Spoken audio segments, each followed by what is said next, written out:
I'd have you make out your checks to my defense committee, but I'll be out of jail before you can write the check out. So.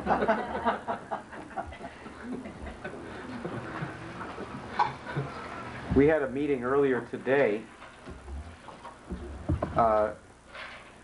speaking to a media group on the question of, is the media biased? And particularly with particular reference to the Middle East. And what I would like to do here today is to discuss the character of our enemy, who it is, where it comes from, and what's the solution to this problem. The agreement that is in the works between the government of Israel, particularly the foreign minister Perez, and Yasser Arafat, is essentially based on the idea that there should be economic development in that area. That is, that there needs to be strong construction of canals and power plants and railroads to build up industry and work in that region for the mutual benefit of all the people in that area. That's the basis, the real basis for these accords. And this, I'm not being chauvinistic when I say that this way of approaching a problem, such a terrible division, is a typically American way to approach the problem like that. And it's typically American, particularly if you go back a little bit in American history. And it's typically American, especially if you contrast it to what has been typically British, or the British Empire approach, which involves the division of people on the basis of race and nationality, the creation of wars in order to continue to maintain power. Now, it's difficult in our time of ignorance, in our time of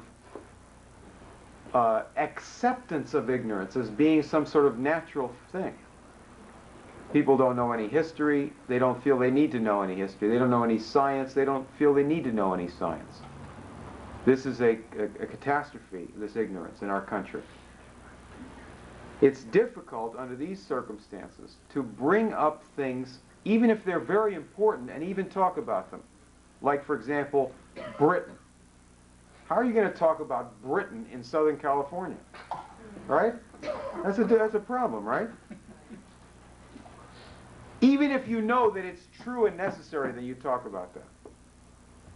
Really, I think that the most courageous thing that we have to do is to put on the agenda before people for discussion certain kinds of topics that are not on the agenda now, where the media defines the agenda for what's going to be discussed. It's not so much their slant on things. That's not even the problem. Most of the time, they're not discussing an area of a problem at all. It's just not, they don't report the news at all concerning this, let alone the history, the background, or any reasonable approach to it. So here you have this problem. In the Middle East, on February 25th, one or more people went into a holy shrine of the Jewish people, which was also a holy shrine of the Muslims, and systematically assassinated as many people as possible with automatic weapons fire while they were praying. That's what just happened. Hundreds of people were shot. How many died, I don't recall, but hundreds were shot. The killers in this atrocity were, of course, trying to break up the peace accords and destabilize the region. They were trying to rescue a certain type of British approach to things and subvert an alternative approach that could be of great value to the world. Now what we need to do is to understand who did that and what are they. If I say that this is the British doing that, you have to understand what that means. That's not just, I mean, it's not some sort of indirect thing that we're talking about here. It's not a slander or just a characterization.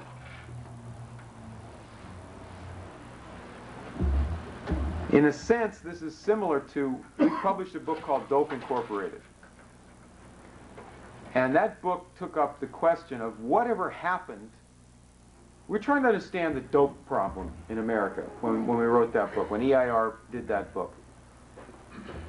And so we studied the question, whatever happened to the old British Empire opium trade of the 19th century, when they openly went over and made wars to force countries like China to have opium? Whatever happened to those forms of business, to the shipping companies that did that and so forth? How did they leave that business and get into some other type, more legitimate business? And the answer was pretty shocking. The answer was they never did leave it, and they're still doing it.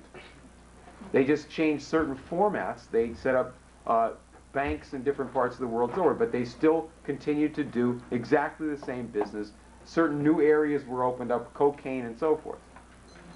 The same thing applies in this area, that you have a long-standing British involvement in the Middle East, which people know something about, and I'm going to get into that tonight, which never stopped. Even though the British Empire doesn't seem to be a big deal in the world, right? What's the British Empire after all? Nothing, right? Went out of existence more or less. Now really, what's the International Monetary Fund? What are international bankers? What is the international media? I'm going to make a simple proposition on the killers at Hebron. There are two ways that you have to understand them. Number one, they are representatives of a British party. It's essentially British. And number two, they're gangsters. Now, by gangsters, I mean people who run dope, gun running, prostitution, robberies, murder, etc. And there's a political organization of this party within the Jewish community that includes people in very fancy suits. They go by the name of the Anti-Defamation League of B'nai B'rith. And then there's people who wear the clothing of an FBI provocateur, like Meir Kahane, who organized terrorist parties in Brooklyn, and they're still sending guns and people over to Israel to blow the place up. But this is a single party. Now,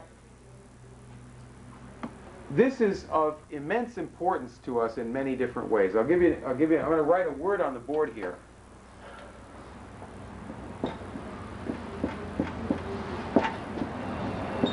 There's a company called the Hollinger Corporation, which is a sort of board of directors, in a certain sense, for this party that I'm talking about. The Hollinger Corporation is a newspaper publishing company that owns many different newspapers and probably other types of media, but it's the newspapers that we're primarily concerned about here. This company owns the Jerusalem Post, which is the main English language newspaper of Israel. And that in Israel, the Jerusalem Post is the mouthpiece for the violent, terrorist, anti-Arab faction. Ariel Sharon, the former general, the enormously fat general. He speaks through the Jerusalem Post. It didn't used to be like that. It was more of a liberal media. Now they call it right-wing. But you're missing the point a little bit unless you see the Hollinger Corporation owns it. They also own the Telegraph in London. the Daily Telegraph. They also own the Chicago Sun-Times. They also own the Financial Post of Canada, like the Wall Street Journal of Canada, and they own about 80 other newspapers in the United States. This is actually a British and Canadian company. Now here's the board of some of the people on the board of directors. Peter Bronfman, who owns the real estate, who manages the real estate operations for the Bronfman family of Canada. Margaret Thatcher, Lord Carrington, and his partner, Henry Kissinger, from Kissinger Associates. David Brinkley, Lord Rothschild, William F. Buckley Jr., whose brother turned down our appeal, and so we have to go to, he's a judge in Washington. Paul Volcker,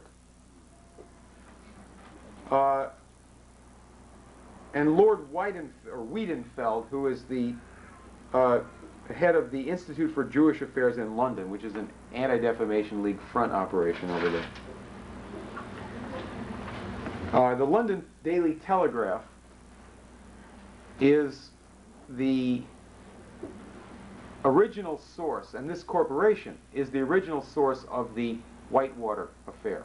That is, these people from England and their representatives in Washington began to publish violent attacks on President Clinton at a certain point when he began to question certain British Empire approaches to things, particularly what was going on in Russia. He said maybe it's not so great that the IMF is saying that Russia should be stripped bare and people should starve and they should deliver all their worldly goods up to international financiers and gangsters. Maybe that won't work. He just questioned it a little bit. And remember, the chronology is very important, because what Clinton did around the same time as he and Gore both questioned this international liberal establishment program. Pretty wild, right, for Gore to question that? The world is interesting today, right? But it's Clinton first made that question. So he appointed Bobby Inman to be Secretary of Defense, who also questions some of these things, and Strobe Talbot to be Deputy Secretary of State. And Strobe Talbot had said, just before that, he was a special ambassador to Russia. He had said, maybe we need a little bit less shock and a little more therapy. Now they were talking about the so-called shock therapy that this crowd has been hitting Russia with. And if you keep backing Russia into a corner by saying you should be poor and starve, that welcome to capitalism, all you're going to do is turn them into an enemy, and they've got H-bombs. You want a World War III? That's a good way to get it. Maybe that's not a good plan. He said maybe that's not a good plan. So all of a sudden, both Strobe Talbot and Bobby Inman were accused of what? Being anti-Israel. Didn't have anything to do with what they were talking about. It's not true either. But you get a sense, you begin to get a sense of the party that we're talking about. Now, when I say that we're talking about gangsters, this is not just using that word in some loose fashion. We're talking about, for example, Meyer Lansky.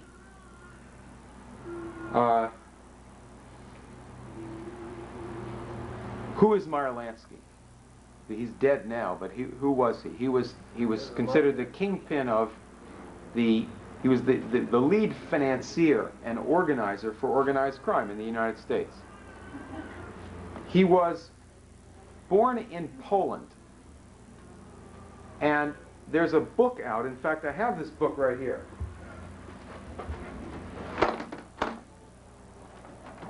Did I bring it with me? There it is, around the floor. Here. Meyer Lansky. It's written by 3 Israelis. One of them is Yuri Dan. These people, the authors are Israeli journalists who are spokesmen for this party. they are mouthpieces for Ariel Sharon and the violent, extreme, racist, anti-Arab faction in Israel. And what they say in this book, which is entirely favorable to Meyer Lansky, is that Lansky heard from his parents in Poland about anti-Jewish attacks that were going on all the time and learned that Jews should fight back against these attacks. So that therefore, because of these attacks, whatever somebody like Lansky does is really morally justified. And obviously they're using this to relate to what they're doing, but that's not the only thing. Because you begin to find out that they are closely related to Meyer Lansky in their activities. And you see little incidents. If you don't know anything more than is in this book, you might not quite figure it out. But, for example, when Ariel Sharon invaded Egypt in the 1967 war, Meyer Lansky's organization sent him a basket of champagne and cigars in Egypt. Meyer Lansky's organization. And that's in the book.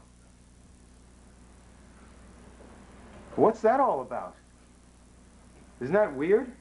A general in a war, and he was criticized for doing that too. He had champagne and caviar and cigars from the Meyer Lansky organization in the middle of his war. So how is that related to what we have to deal with in politics? Well, it goes back, again, to this problem that you have, that the most important things that you have to discuss with people are things that they don't even think are relevant to anything. Give you an example. Any of you go to the movies, ever? Any of you ever watch television? If you consider the fact that Hollywood was set up and has been run by killers, by satanic killers, that is, people who murder again and again and again and again. They also set up Las Vegas as a coordinated operation.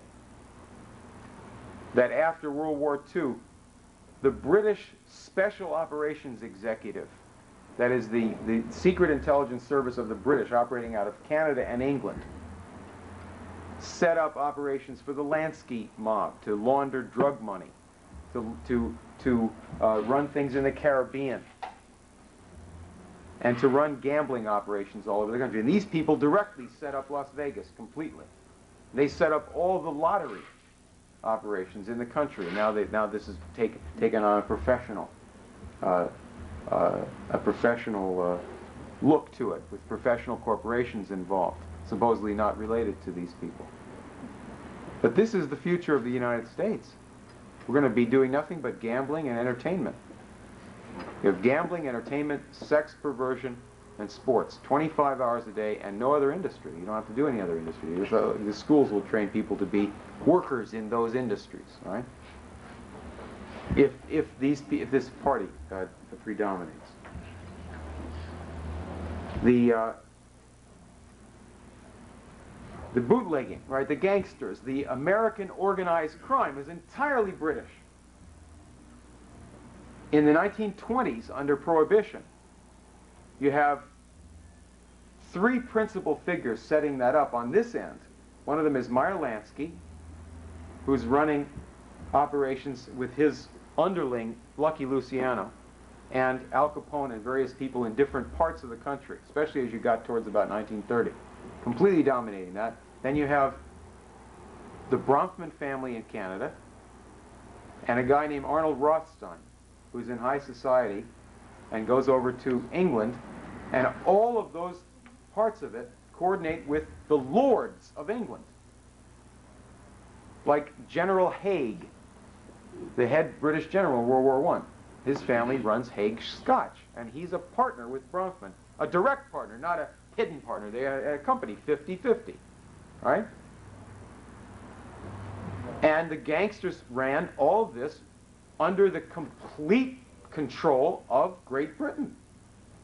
Murder, hijacking, arson, constant murders. The amount of murders that were involved in setting up these different things. First, the so-called bootlegging. But then you get into the post-bootlegging operations, these same channels of dope, smuggling, and gambling, and entertainment. All by the same group. And imagine if you say, let's legalize narcotics, that'll solve the problem. Well, how much are you going to legalize? You're going to legalize murder, legalize every element of this whole thing. That's not the solution to it. Now, where does this come from? What's the background of this arrangement? You can begin to get the smell of this if you're courageous enough, if you go into your own neighborhood and talk to probably even some of your own friends and ask them about the end times. The end times, right? Oh, there's going to be a war in the Middle East. It says so in the Bible. Whoa, God says that the Jews are going to go back to Palestine. They're going to have a war with the Arabs, and that will bring on the end of the world. That's good, because God prophesies that in the Bible, and that's God's will. That's true if God is the same thing as Lord Palmerston. So that if you see somebody believing that, or telling you that they read about that in the Bible, you have to know enough and be self-confident enough to try to get that person either some sympathetic attention from a professional person, which is yourself, or else at least don't try to get involved in a crazy conversation with them, because they're reciting British propaganda. Geopolitics, that's what's called geopolitics. In other words, the religion that's gotten into American Protestants, heavily in the black community, heavily among Baptists, and of course, it's a certain heart idea of Zionism, right? Is British geopolitics. First one who proposed that the Jews need to go back to Palestine was Lord Palmerston, the British foreign minister and later prime minister. In 1840, he sent a letter to the British ambassador in Turkey. Palestine at that time was part of the Turkish Empire, the Ottoman Empire. And Lord Palmerston said, the Jews as a nation desire to return to Palestine. And of course, as Abba Ibn pointed out, the Jews didn't know anything about that at the time. The British then sent troops a month later for the first time and landed them in Palestine. They didn't take it over at that time, but they started to, get involved. Now, after the Civil War, the British set up a very strange organization called the Palestine Exploration Fund. It was set up by Queen Victoria and by the United Grand Lodge of Masons and other people supporting Masonic ideas. What do? They went to Palestine, which didn't belong to Britain, it was part of the Turkish Empire, and they started to dig in the city of Jerusalem. Dig for ancient temples. Dig for any ruins that might be put to a certain use by the British Empire. The Masons talk about restoring the Temple of Solomon, and this is what Meir Kahane and some of these crackpots of the extreme wing in Israel talk about. We got to restore the Temple of Solomon. And then your so-called fundamentalists over here will say, yes, once that's restored, then we can have our end of the world. Right? End times. Oh boy. Why do they want to restore Solomon's temple? That wasn't the last temple. There were 3 temples.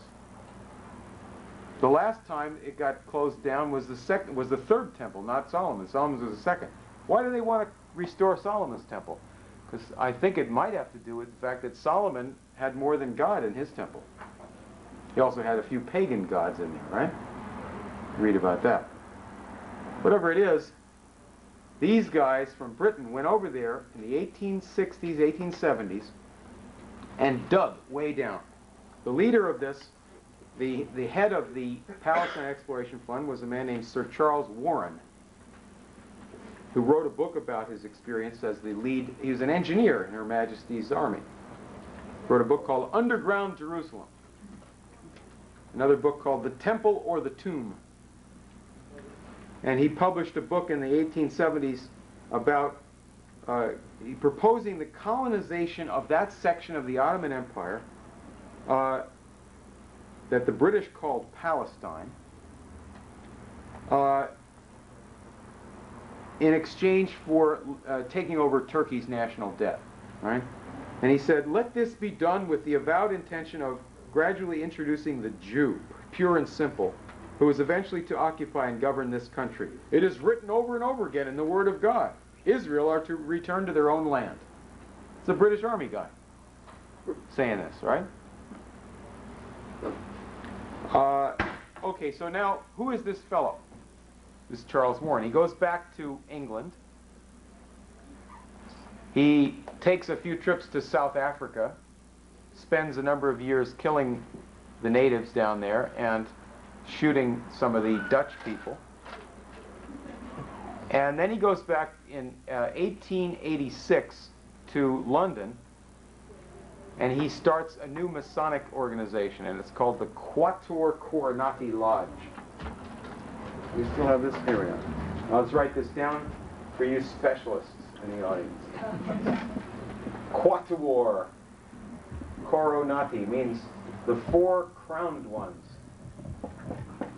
This is a research lodge of the Freemasons, the British Freemasons. By the way, when I say Freemason, I mean British Freemasons, because as of this point in time in the world today, there's nothing but British Freemasonry. There's Prince Hall Black Freemasonry in America, which is very quiet and is intimidated by these other guys. But among white people on the whole planet, with a minor exception in France, don't say Freemasonry, say British Freemasonry, okay? It's British. Anyway, this is a special lodge they set up. This guy was the head of it. He had another job at the same time. He was police commissioner in London. And it just happened at that time that the royal family had a little problem. The grandson of the Queen married the wrong person, see? And they wanted to cover that up, and she was hustled off to an insane asylum, and all the witnesses were killed. Cut up with Masonic signs all over them. And they said, oh, it's a lone assassin named Jack the Ripper. And it was nice to have a police commissioner who's also the head of this lodge, Quatuor Coronati. Also, they had the assistant coroner who's in the same little group. And he lost his job because there was a big uproar about that, but so what? He helped the royal family out, you know. This lodge went on to do very interesting things. They produced some new groups in the world. You've heard about some of these groups.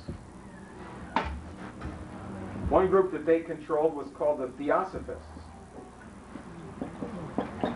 Another group that they controlled was called astrology. Astrology had been ended in Europe possibly hundreds of years before. There was some little bits of astrology that would float through France, etc., etc. But at least for 100 years, or much more than that, it was dead in France and Germany. And in the 1890s, the British reintroduced it into Germany and France. Why would they do that? Geopolitics. And these guys write about how they did it and how proud they are of introducing superstition into Europe. There was a group called the Order, capital O, Order of the Golden Dawn, that was organized by this little group in England, this research lodge, and who are the founders and promoters of Zionism also, right, in the sense of having actually undertaken this as a project. This group was later run by Aleister Crowley, is a pretty famous Satanist who came to Hollywood and helped start Hollywood early in this century. There was another, these guys were running Freemasonic and various occultist things in Turkey to shake things up in Turkey and prepare the way for the Messiah? I doubt it. Right? Prepare the way for British geopolitical games and to control the route to India and so forth, right? It's a very strategic area, Israel, right? Palestine. Right between Europe, Asia, and Africa. So they had in Turkey all of these crazy false Muslim groups based on the Sufi tradition, run by the British. The B'nai B'rith was there in great depth, run by the British. There was a guy who went down there to Turkey from Germany and became involved with these British organizations, became a Turkish Freemason there and astrologer named Sabattendorf. I don't know if I've spelled it correctly, but he became famous later. He went back to Germany and founded another sub-order of this thing called the Tula Society, which is the people who taught Adolf Hitler about the occult. All run by the British. Houston Stewart Chamberlain was there living in southern Germany and promoting, he married Wagner's daughter and was promoting Nazism for the British. All right, so this is what they were doing. Now, the chief Zionist in the period right after this, before you actually got somebody doing something about Zionism, was a man named Lawrence Oliphant. Very strange man who was in and out of America as a spy for the British. And he wrote a letter to the Foreign Secretary of England. Now this will get you right to your neighbor's problem. The end times. This is what he said.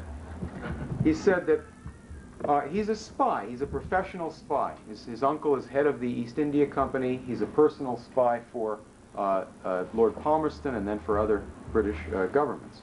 He came here and helped the Confederacy to try to break up the United States. He was all over the world doing these various revolutions and stuff. So he wrote to the Foreign Minister of England. He said that we have to set up a Palestine Development Company as the precursor for a Jewish state. This guy's not Jewish, right? He's a British aristocrat. He says most of the immigrants will probably consist of oppressed Jews from Romania and the south of Russia. He's writing this in 1878. He says, financing of this will be easy. Quote, any amount of money can be raised upon it owing to the belief which people have that they would be fulfilling prophecy and bringing on the end of the world. I don't know why they are so anxious for the latter event, but it makes the commercial speculation easy, as it is a combination of the financial and sentimental elements which will, I think, ensure success. And you thought that was your religion or your neighbor's religion. You didn't realize that it was this cheap operation by a bunch of British lunatics, right? Who say God said it. Isn't that amazing? Because they attribute a mass murder plan to God. And people buy it all over the place.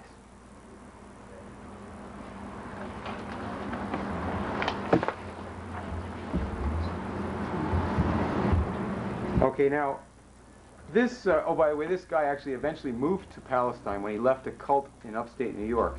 He moved to Palestine, wrote books on why men and women should not have sexual relations, and eventually died of syphilis in Palestine.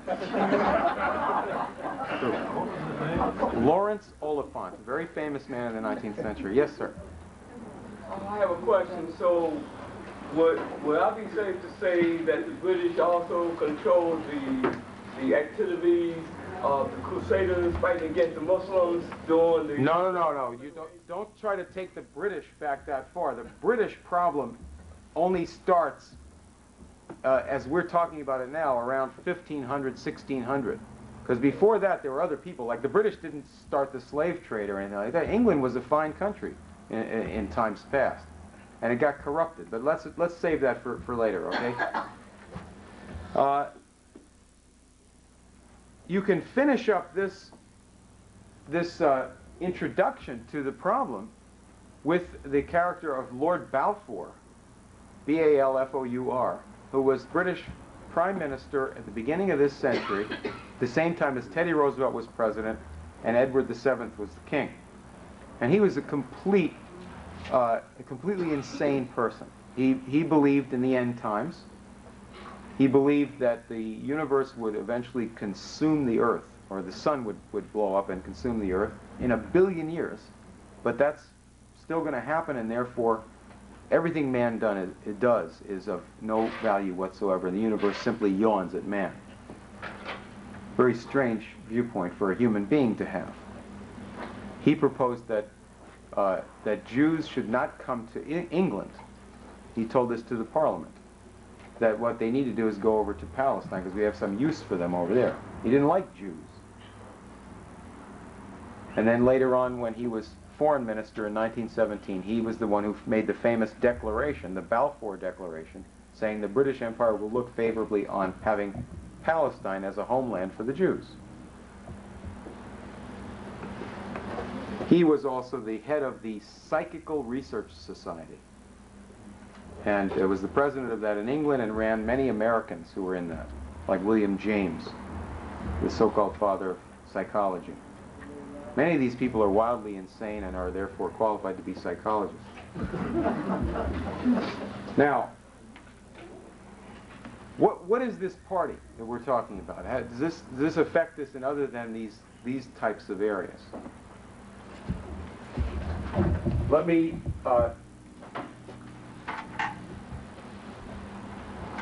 bring up some California problems. In 1974, 5, 6, I forget what year, there was a young student at Stanford University. He was 19 years old. He was from North Dakota. His name was Bruce Perry. And he had a lovely young wife, 19 years old, also from North Dakota. She's also a student at Stanford, and they're living in student housing for married couples. And one night, his wife was brutally murdered in the church at Stanford University, in the college chapel. It was a satanic ritual killing, and I'm not going to describe the details. It's very gruesome and disgusting. And the body was arranged in a ritual fashion and so forth. Everybody was totally shocked. The police went to this guy's house or apartment to inform him about the murder.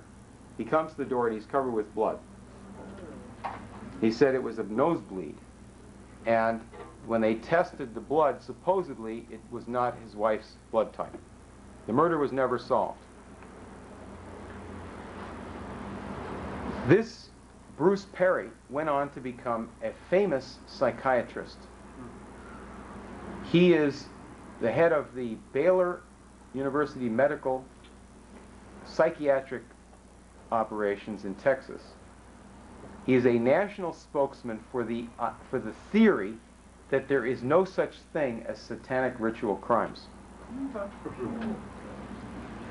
Now, this is extremely perturbing, not only because of what happened to him, but because the murder of his wife became perhaps the most famous satanic crime in American history, because it was the opening scene in a book called The Ultimate Evil, written by Maury Terry. In that book, Maury Terry, who was a newspaper man up in New York, got onto that murder by interviewing a guy who was in jail for committing some other murders, a guy named David Berkowitz, who was arrested as the Son of Sam killer in New York City. He'd supposedly killed a bunch of people in New York for no reason. He said, supposedly told the press, there's an evil dog who told me to do this. Well, then when they got into interviewing him, he said, well, actually, I took the fall for this group that I'm in. It's called the Process Church of the Final Judgment. The Process, Church of the Final Judgment. And he said, he told Moritario, by the way, this woman, Arliss Perry, was killed by people when in this cult, when she interfered with what they were doing. And Charles Manson was in it too. And his whole ideology comes from this. Now, what is this thing? This is a British group that came over from England to America in the 1960s, and it's still around. Headquartered now in Canada. But this was a satanic cult. And this guy, Bruce Perry, whose wife was killed by them, is now a lecturer for the Cult Awareness Network. And he spoke at their November conference in Minnesota as an expert on what happened at Waco, Texas. The reason he knew all about that was that the FBI hired him as their expert on David Koresh. Because he is an expert on on sex crimes against children. He has experience with that, huh? Yeah, he has a lot of experience in this field of some type. I don't say anything about what happened to him. I don't know. Was he in on his wife's murder? I don't say that. I just know that he's now protecting those who killed his wife. The interesting thing about this is that when you dig a little bit behind these organizations, you find that the Cult Awareness Network is run by the same people who run the satanic cult. The same people. There's a group of foundations and law firms in New York City that fund the Cult Awareness Network and the American Family Foundation. And the same people are the lawyers and protectors and interveners for the Process Church of the Final Judgment. Just an idea of what they say to their kids that they get involved in this. When they first came over from England, they said there were three gods: Jehovah, Lucifer, and Satan. That got to be too complicated. I guess people have a lower attention span, you know, in later times in America, so they dropped Lucifer. He's not as interesting. So you just have Jehovah and Satan. And this is the format that's in their magazine. It's published was published on a monthly basis. That God is going to end the world, the sinful world, and Satan is going to execute the final judgment, right? And therefore, if you serve Satan, you're serving God. Hey, is there anything wrong with that? Doesn't that fit in with the end times? Who would assassinate mankind in a war? Who would deliberately cause a war that would result in the mass extermination of human beings? Satan would do that, right? You can't blame that on God. And that's your end times, right? Pretty sick, right? Pretty silly. And yet some people attribute that, or say that that is fundamental to Christianity. Isn't that wild? Now, where does that really get you? What are you looking at when you look at that? We've had a really rough century. You know, we've had a rough century. You go back to World War I, completely senseless war. World War II, massive bloodbath, unprecedented in human history, at least in Europe anyway. And then you have the threat of nuclear annihilation, the times that we're all alive. And a pretty dangerous time right now, right? With people running around murdering people in church or while they're praying, right, en masse, to try to provoke something. Let's see what this party has been doing in this. I would point your attention to a house, single house.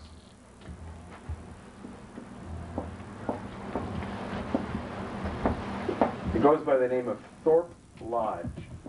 This is a house in England. And a gentleman named Peregrine Worsthorne grew up there. A gentleman of the highest type. I have to spell it right here. And he had a mother one time named Priscilla. I probably haven't spelled it right. She married a man who became Peregrine Worsthorne's stepfather, a guy named Montague Norman.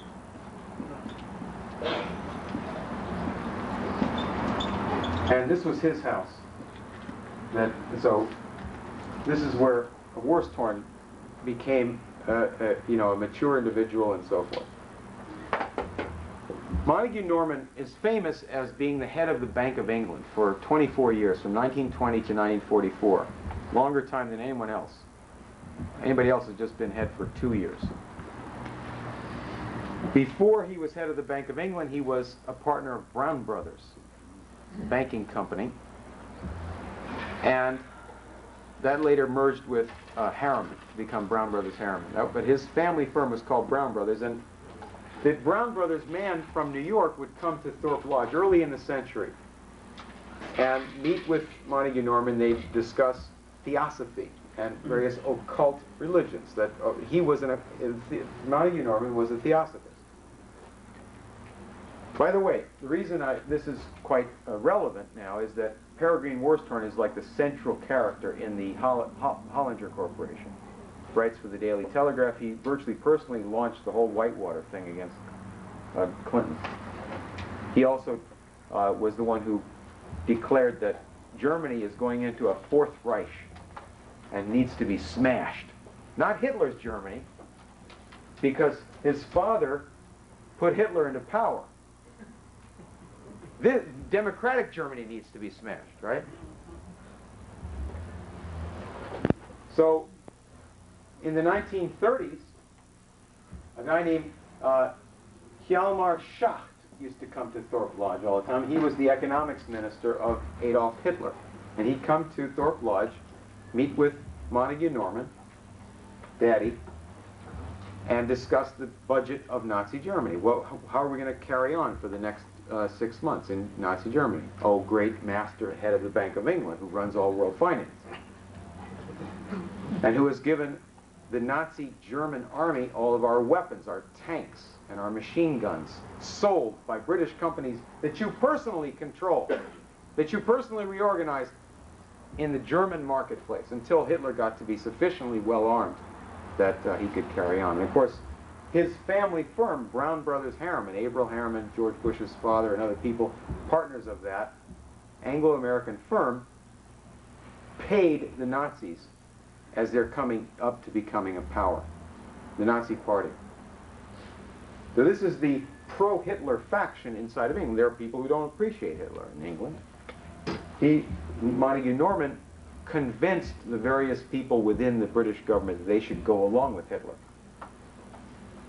So this is the fanatically pro-Hitler faction. Not pro-German, because he figured that Germany would be weaker under Hitler than a democratic Germany, which was considered to be a threat, because they might become a strong country, a stable country, allied with other strong countries like Russia, China, Italy, etc. Then what would happen if the whole world was a bunch of strong, independent countries? Why would you need international bankers to do any particular thing? All right? Why would they have any power? Well, why am I telling you all this? Just complete on this, on the question of the mental manipulations. In the 1930s, there was a group of foundations in New York City representing Rockefeller and Harriman. One of them is called the Macy Foundation, Josiah Macy, and a few other little firms in New York. And they're the ones that now control the funding of the Cult Awareness Network and the Process Church of the Final Judgment. In those days, they were sending money over to Germany and Austria to set up psychiatric institutes to preach race purification, various forms of racial extermination, and so forth. Money coming through this and from Rockefeller Foundation, all of it controlled by this guy. head of the Bank of England, was constantly coming back and forth to New York to coordinate this stuff. Now, there's a Jewish bank involved in this, the Warburgs, who coordinated the activities of Harriman and this firm in Germany. In this book, they describe, Lansky describes, because Lansky speaks in this book all the time. This is mainly quotes from Meyer Lansky, great genius of organized crime. He says that in 1935 there was a judge in New York State, a prominent man in the Republican Party, who came to him and says, Meyer, we need to fight Nazism, and you're the man to do it. We're going to give you all the money and legal help that you need, and go fight the Nazis. Pretty weird, right? The head of organized crime? And then he went out supposedly and had his thugs go and engage in fist fights with brown shirts, the German-American Bund. And they'd had fist fights. They got on the news. Well, the judge was a guy named Proskauer, and Proskauer was actually in the American Jewish Committee, and that was this party that we're talking about. In other words, these are the people. They made public statements attacking my father and others who were in the boycott against Nazi Germany. In other words, this is the pro-Hitler faction of finance, including the B'nai B'rith and the American Jewish Committee. So these are the people who are supposedly paying Meyer Lansky to fight Nazism, but they didn't want Jews to fight Hitler. They didn't want boycotts against Hitler or anything like that, because they're working with the whole British party that's actually putting Hitler into power. So how'd this all end up? How did somebody like Baruch Goldstein, this guy who killed all those people while they were worshiping, get to be so crazy with racial hatred that he would do something like that? It's not based on religion, because this gang didn't get religion until a certain point. They said, well, that would be useful for our faction. So they adopted this religion at a certain point. They got to be so-called conservatives or orthodox or something. They're not, most of them are former, either former communists, or they're mainly anti-Western types from Russia, like Dostoevsky. Well, what happened is at the end of World War II, there was a certain kind of a project to make people as crazy as possible about what had just happened in World War II. And there was a final meeting at Thorpe Lodge. Now remember, Montague Norman was a theosophist, the principal architect of the Hitler regime, and in fact of the psychiatry that was practiced under Hitler, where they started killing people and training murderers. These were psychiatrists that were coordinated by Anglo-American people. At the end of the war, they had a meeting at Thorpe Lodge to set up what was called the World Federation for Mental Health. The most insane people that had ever walked the face of the earth, right? They set this thing up, and that's what they did there in 1948 is the basis for all mental health and psychiatric organizations today on this planet. One of the meetings they had there was a meeting on the subject of guilt and how to manipulate guilt, how to use guilt. They had a specific session on German collective guilt. And off of that, they published a book called The Authoritarian Personality. That was published by Proskauer and the American Jewish Committee. That is, the pro-Nazi group in America and Britain published the literature telling you about the guilt of the German people for the crimes of Hitler. The keynote speaker at that conference on German collective guilt was Margaret Mead. And the chairman of the meeting was the head of the Scottish Rite of Freemasonry's Insanity Project. Project on Insanity run by Scottish Rite psychiatrists. He's over from America. So this is a bunch of British ghouls, and they're American hangers-on. They had Carl Jung was a vice president of this Congress. Freud's daughter, Anna Freud, was a vice president. All the leading British people in the eugenics movement, and all the leading British people dealing with building up the Soviet Union, because right after the end of World War II, they didn't have Hitler anymore, so they had to have some new dictatorship in Europe, so Europe wouldn't be republic-oriented, so they brought in communism into half of Europe. That was done by the same group of people, by Harriman, remember? Harriman was the ambassador to Russia. He arranged the Yalta meeting, and this whole little clique. So they just brought in a new type of totalitarianism.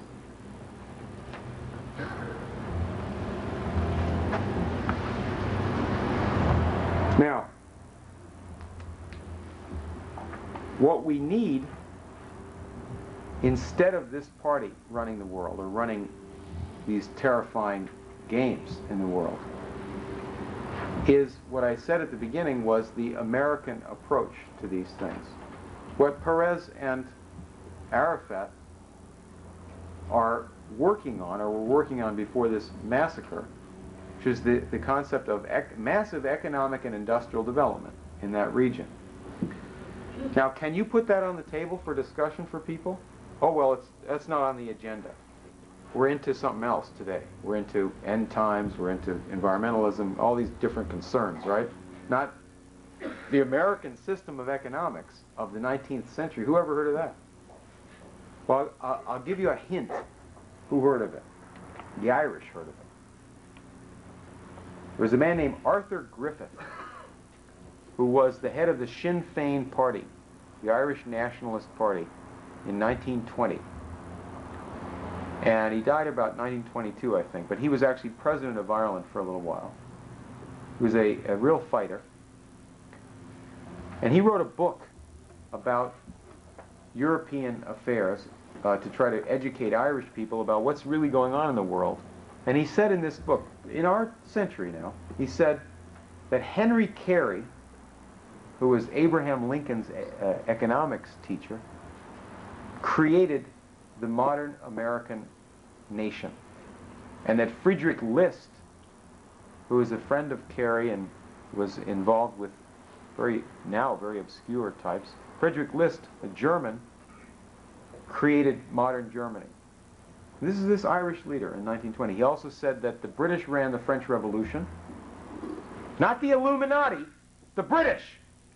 Don't give me any Illuminati. How come the Illuminati didn't overthrow the British government if they're so interested in overthrowing governments and being communists and so forth? And he said that the British Secret Service paid the Free Trade Party in every country in the world to say their nonsense about free trade. The British prohibited imports of manufactured goods into England and dumped their trash on other countries to sell it and undermine their manufacturing in every other country while preaching free trade. Until at a certain point in the middle of the last century, certain countries in Europe wouldn't buy it, and so the British had to change the law in England just enough to convince the other people that free trade was on the agenda. And a lot of other things this Irish guy is writing about in our century. His name again, please? Arthur Griffith.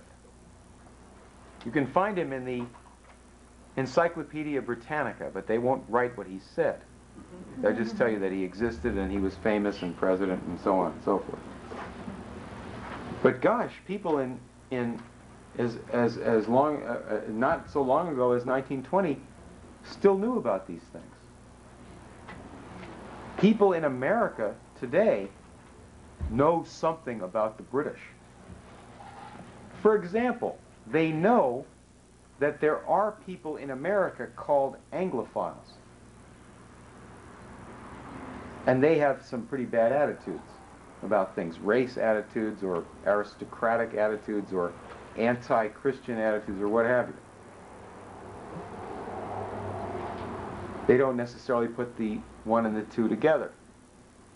They don't know today what people knew in the 19th century, or even if they see it, they don't want it to register because they say, well, how could I tell anybody else about this? So I read it and I forget about it. A simple fact that was known in the 19th century, that Adam Smith, the original of Michael Milken, who said that economics is just about getting rich. And that's all there is to it. You set up your system so that people can get rich who are able to, and that'll work out for the best. And that's all economics is about. But that in the 19th century, people knew that Adam Smith represented despotism, tyranny, reactionary politics, oligarchism, force, British Navy bombarding ports of people and so forth, and setting cities on fire like in China and so forth. That's what was known and understood in the 19th century, and that freedom had to do with having your own powerful government. Your government. Not owned by some foreign bank or some foreign power, but owned by your people, and it has its own bank, for example, like the Bank of the United States set up by Alexander Hamilton. This kind of an idea, in opposition to the British satanic idea about what man is all about, was understood in the 19th century, and it's forgotten about or excused from the memory today. So I would propose, now finally to conclude here, and then I'd like to have an interchange here, I would propose that the solution to this problem of the end times is not to destroy the world and to destroy mankind, as some people think God wants to do, wrongly, because it's the British Empire that wants to do that, or that wants to talk about that, but rather that we should do what God did at Sodom and Gomorrah, which is finish off this end times party. What party? The end times party, the people who are preaching the extermination of mankind. This gang, like this guy Baruch Goldstein, like Henry Kissinger, like Lord Carrington, like Lady Thatcher, like George Bush. This is a party, Meyer Lansky party, the people who set up Hollywood. Hollywood as an institution, and this party of gangsters. You have to count the number of bodies, dead bodies, piled up by the hundreds in the establishment of Hollywood and of Las Vegas, and of what is being proposed to you for your future by this party. I would say instead that we go back, take a trip to Israel sometime, and you'll see by the Dead Sea, there's a little site, and you may see a sign, like a road sign or what have you, where Sodom and Gomorrah were. Now if you look down, as the bus comes over the ridge, you look down in the valley next to the Dead Sea, it looks like God smashed up this area real hard. Just look just like that. It's in the Great Rift Valley. The whole thing was shaken up all the way down to Africa. And in Hebrew, the words are Sodom and Gomorrah, which means closed and finished. And they don't mean the world. They're talking about those guys. We need to finish off this party, to close this party that we're talking about, so that mankind can live. Spell the name of that party. What's the name of the party? Spell it. The British Empire. British, I'll be more specific. British empiricism. Empiricism. In other words, I mean, that's a very serious question. What is it? What's a way that you can identify this generally? Well, you can identify this in many fields. It's not just a group. It's a way of thinking also. Up until about 1815, Sir Isaac Newton was considered to be a fraud. Cheap. He's called an empiricist. Right? That used to be another word for atheism. If you were an empiricist, that meant that you didn't even pay any attention to any deeper cause of anything than what you saw or perceived with your senses. And so you're obviously a charlatan in science. But after that period, when you have these characters taking over our universities, and you have the proliferation of British Freemasonry and various forms of corruption in culture, you have all kinds of things presented to people as if they were scientific and great, until in the 20th century it becomes totally laughable and people are embarrassed to even talk about these things. For example, Picasso becomes a great artist at a certain point. He actually was a decent second-rate artist at a certain young age, and then he started making these crazy things on the paper and was promoted by these guys, these oligarchs, these British characters. It's music the same way. Do you ever hear so-called modern, serious music? Completely insane, deliberately insulting to the human mind, to human emotions, so forth. And they say it as if it were the same category of event as Beethoven. Not to speak of, you know, satanic rock music. In every field, particularly in physical science, in the sciences of physics and other areas, completely degenerate, laughable activities in the 20th century are promoted as if they were serious. And then, of course, you have the British empiricist line that's drawn that says that science and religion must be always separated from one another, whereas the classical scientists, the ones who made all the great discoveries, were always deeply religious people. So, British empiricism, this way of saying that you should take a cheap view of the world. Life is cheap. Labor should be cheap. Don't spend too much time and effort on doing philosophy when you're going to deal with science. Just pick up what the senses say and publish something. And kill the scientists who are deeper thinkers or destroy their reputations. That's British empiricism. And the correlative for that in politics is this party. You have the specific group that's involved in the Hebron massacre. You have two political parties in Israel that were just banned by the Israeli government. One's called the Kach Party,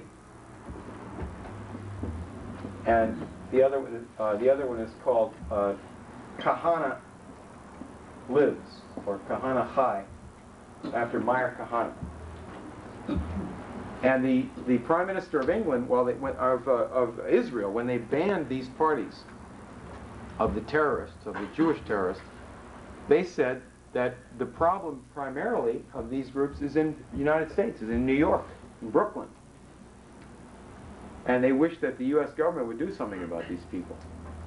There's thousands and thousands of people like this in Brooklyn, with machine guns.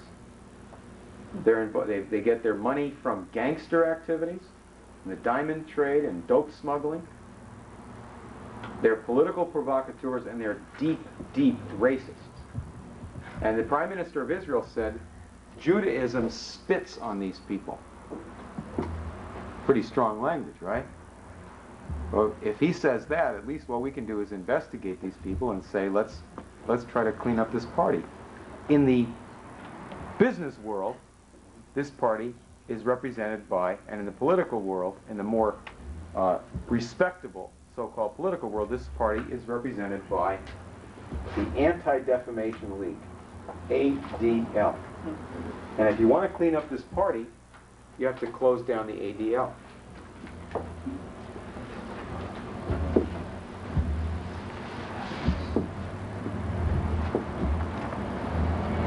Yes?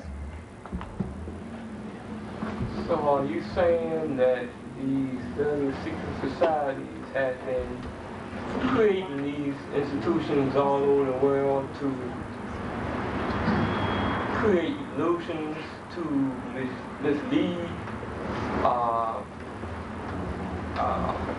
man on a global basis, to keep different people fighting each other instead of looking at the real source?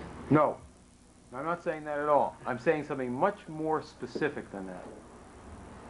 What you just said is what you can pick up from 1,000 different conspiracy buffs, 1,000 different little newspapers, 1,000 different Freemasonic organizations, most of them who are doing exactly what we're talking about. What I say is the following, that for the last 500 years, we'll just limit it to that, there are two opposing ways of looking at mankind and two opposing ways of organizing the affairs of the people. One way is most strongly exemplified by the British Empire. They do things in one way. The other way is the American Revolution and the Union side in the Civil War. Everything that you have been taught in recent times is to try to avoid looking at the world that way. The British Empire, at the time of the American Revolution, what kind of business were they in? What did they do? What was their economic activity of the British Empire? Trade. They were trade. They talked about trade. They had ships that would bring things from one place to another. They were also in the insurance business. What did they sell? Well, one thing that they sold was slaves, black slaves. They had a company called the Royal African Company. It was founded by the Duke of York, and they used to brand the slaves D.Y. They also got into opium sales, and that became bigger later on. But they were doing that already at the time of the American Revolution. They would also corner the market in certain commodities and take them from somebody cheap and sell them at a higher price somewhere else by somehow rigging something the best that they could. And that was their whole mode of operations. In other words, in terms of criminal activities. Now, sometimes today, you'll get some crackpot who will say, you can't judge people in those days by today's standards. Why not? Today's standards are a lot worse than they were then. What are you talking about? These guys run the place now more than they did then. At least then we had to fight against that. Because in those days, they were looked on as criminal. Nobody ever thought the slave trade was a decent thing to do. It was a criminal activity. Everybody knew that.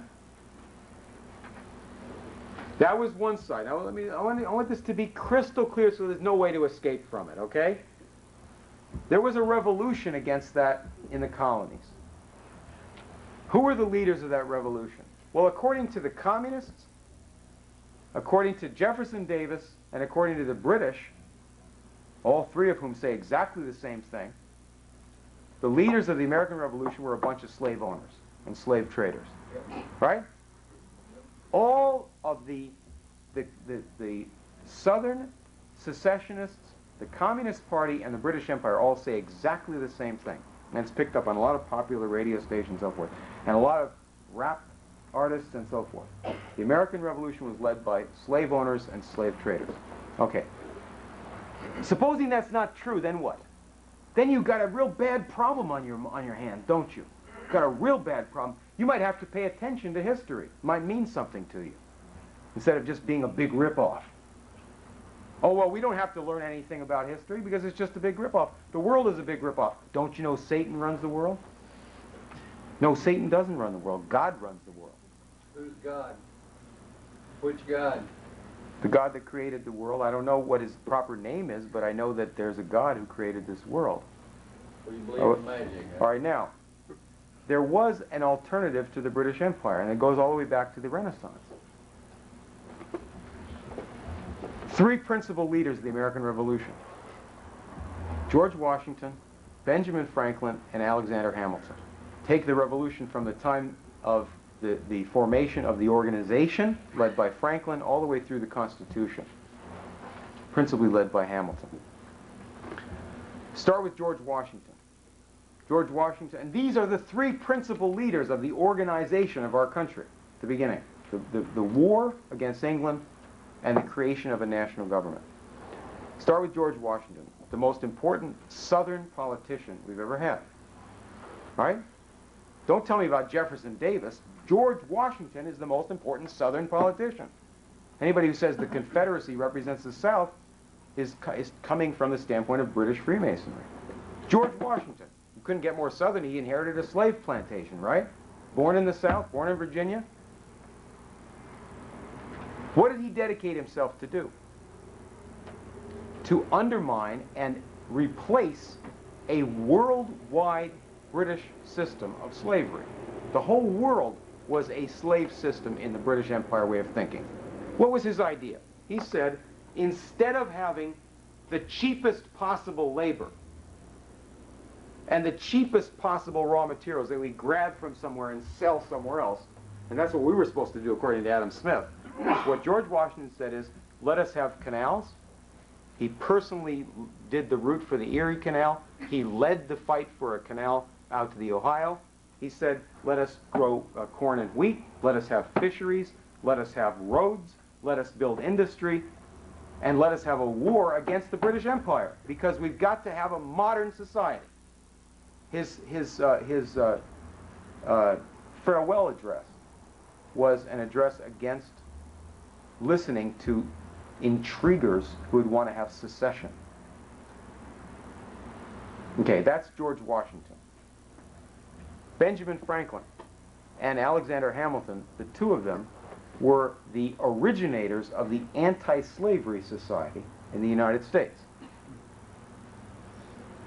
Alexander Hamilton, born in the West Indies, the son of unmarried parents, not an aristocrat, possibly of black ancestry, came to America and had a program for opposing the British world slave system. Because he hated slavery. He saw it all around him in the Caribbean. And he did something that the British never forgave him for, never forgave America for. He set up a national bank of our country. A bank of the Republic. The Bank of the United States, which he personally controlled as Treasury Secretary for Washington. And what's the idea of that? Well, if there are international bankers that charge 10, 20% interest, no problem. You have your own bank that charges 3% and gets loans out to people who want to build industry and farming. And what's the purpose of industry, according to Alexander Hamilton? And this gets back, again, to the fight with these guys. What's the purpose of having industry and industrial development and technological progress? As he defined it in his report on manufactures, he said, the purpose of having this industrial development is to have the human mind improved. Because if we live in a natural society, that is a peasant society, where people keep their place in nature and their place vis-a-vis the aristocrats, then each man is an idiot. Each man is maintained as an idiot by his superiors. So therefore, how do you change that? By having variegated, various, thriving, constantly new industries of a powerful industrial type with hundreds and thousands and millions of companies and private farms. And you do that in a country that gets power from that, and you have many countries that have power. And any country can do that and have their own national bank. And therefore not have international bankers dictating to that country. That's the basis for nationalism of a positive type. Now, if anybody says that these people were the slave party or slave owners, and that defines them, not only is it a lie, but it's coming from the British, who were the inventors, at least in our modern times, of the slave system. Yeah. Getting back to the national bank system, I was talking to someone about that today. How long, like, say you make the conversion, all right? Get rid of the IMF type of institutions, and you start making sovereignty out of all these countries in the world, right, with their own national banking. How long would a transformation of that kind of process take for, like, say, a country like Russia, for instance, or Africa? If you wanted to implement that after, you know, people accepted it and said, well, now let's do this national banking for Africa. Well, LaRouche had a question similar to that at the conference in Virginia, right after he got out of jail. He said, supposing I were elected president, I wouldn't have to even take office, and half of this would be accomplished. Because people all over the world are sitting there with wet diapers, fearing what's going to happen to them if they take action that they should take to defend their country. People are getting assassinated and having their governments overthrown just about every day for trying to do something for their own country. I'll give you an example. Somalia, that we sent our troops there to help feed people. If we had just not had the IMF there overthrowing their government when they tried to oppose the IMF, when they tried to build some dams or have some nationalist program, that would have been helpful to start with. In other words, you have nation after nation trying to take an initiative. Nigeria is taking initiatives now. Sudan is taking initiatives now. They're being hit. You can read this in the Los Angeles Times. Read about Sudan. I'm sure you'll find this in your local paper. I haven't read it, but I know you'll find it there. Right? The Sudanese are violating human rights. All right? Well, what are they doing? Well, they had Helga Zepp-LaRouche there speaking, addressing a conference. That's a big violation of human rights right there, obviously, right? Malaysia. This is a terrible violator of human rights, right? They have a harsh, feudalistic dictatorship. They also have all the national leaders subscribe to EIR. That's a terrible violation of human rights right there. Russia. Supposing any serious force in the West, like say the President of the United States, were simply to suggest to Russia, just suggest it, that Russia should do and can do with our blessing what we did to become a power, and not what the Harvard geniuses are telling them they should do, but just do what we did. Every railroad in America was built with government financing. Not just Lincoln's railroads, the national railroads, they were built with federal government money straight out. But the local railroads all over the country, cities and states would finance them. That wasn't the most efficient way to do it. It wasn't communism. That was the American system. You had a partnership, public and private. How come we have steel mills in America? We didn't have them before Lincoln. Why did we suddenly start building steel mills? Because we used to buy cheap British steel. The government put a 50% tariff in. Abraham Lincoln's government. How come we have so many private farms? Whereas a lot of countries, you either have communist collectivism or you have big landowners and only a few, the little guy has almost nothing. How come we have so many private farms? Family farms, or we used to. How do we get that?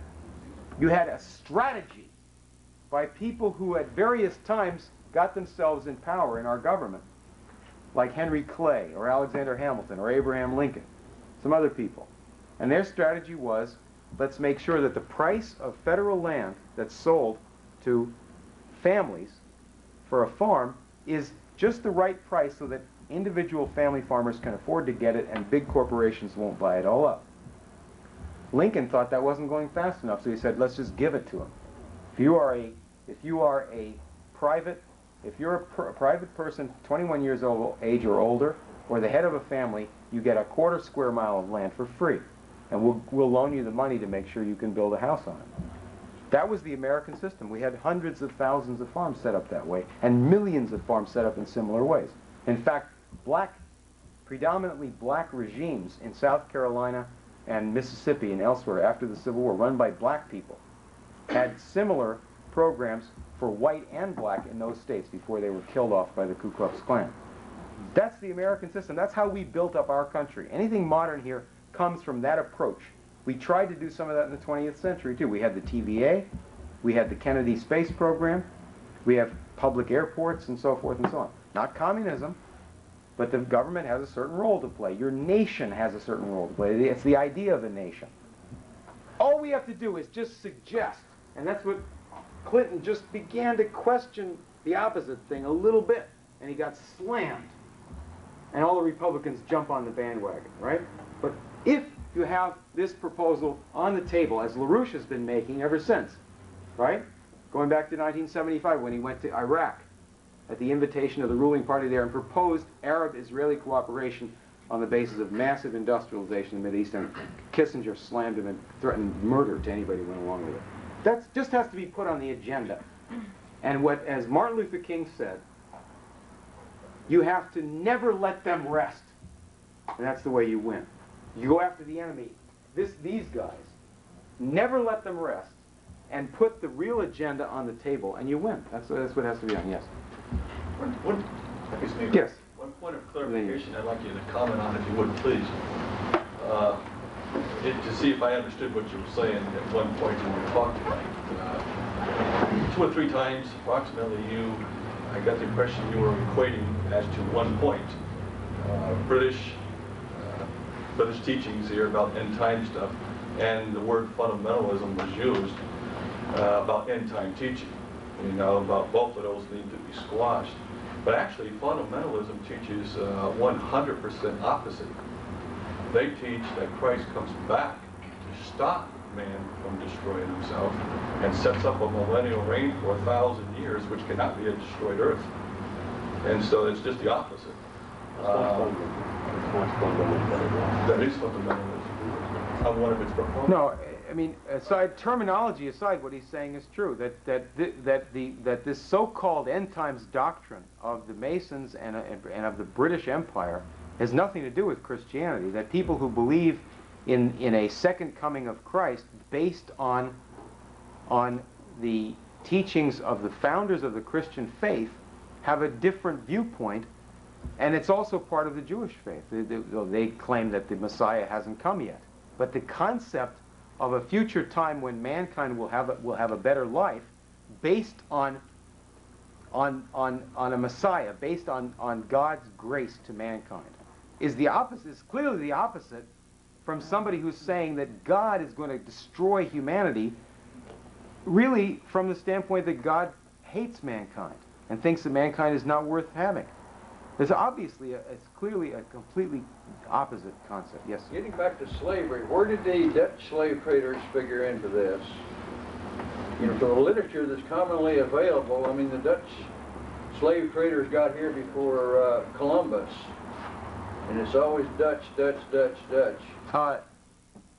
Actually, you had in just to illustrate that, you had in New York State had significant slavery as a colonial state, and I think even a little bit after the Revolution too. This was Dutch. It was the Dutch influence even after the British were there. Their depot for the slaves was Curacao, and much of the Caribbean was under this Dutch influence. There was a lot of Jews that had fled from Spain or had been kicked out of Spain and Portugal, and had gotten somehow into the Dutch Empire and were in this slave trade. They were carrying out the Kabbalistic religion. But both Holland and England were actually latecomers in this trade. They did not invent the slave trade.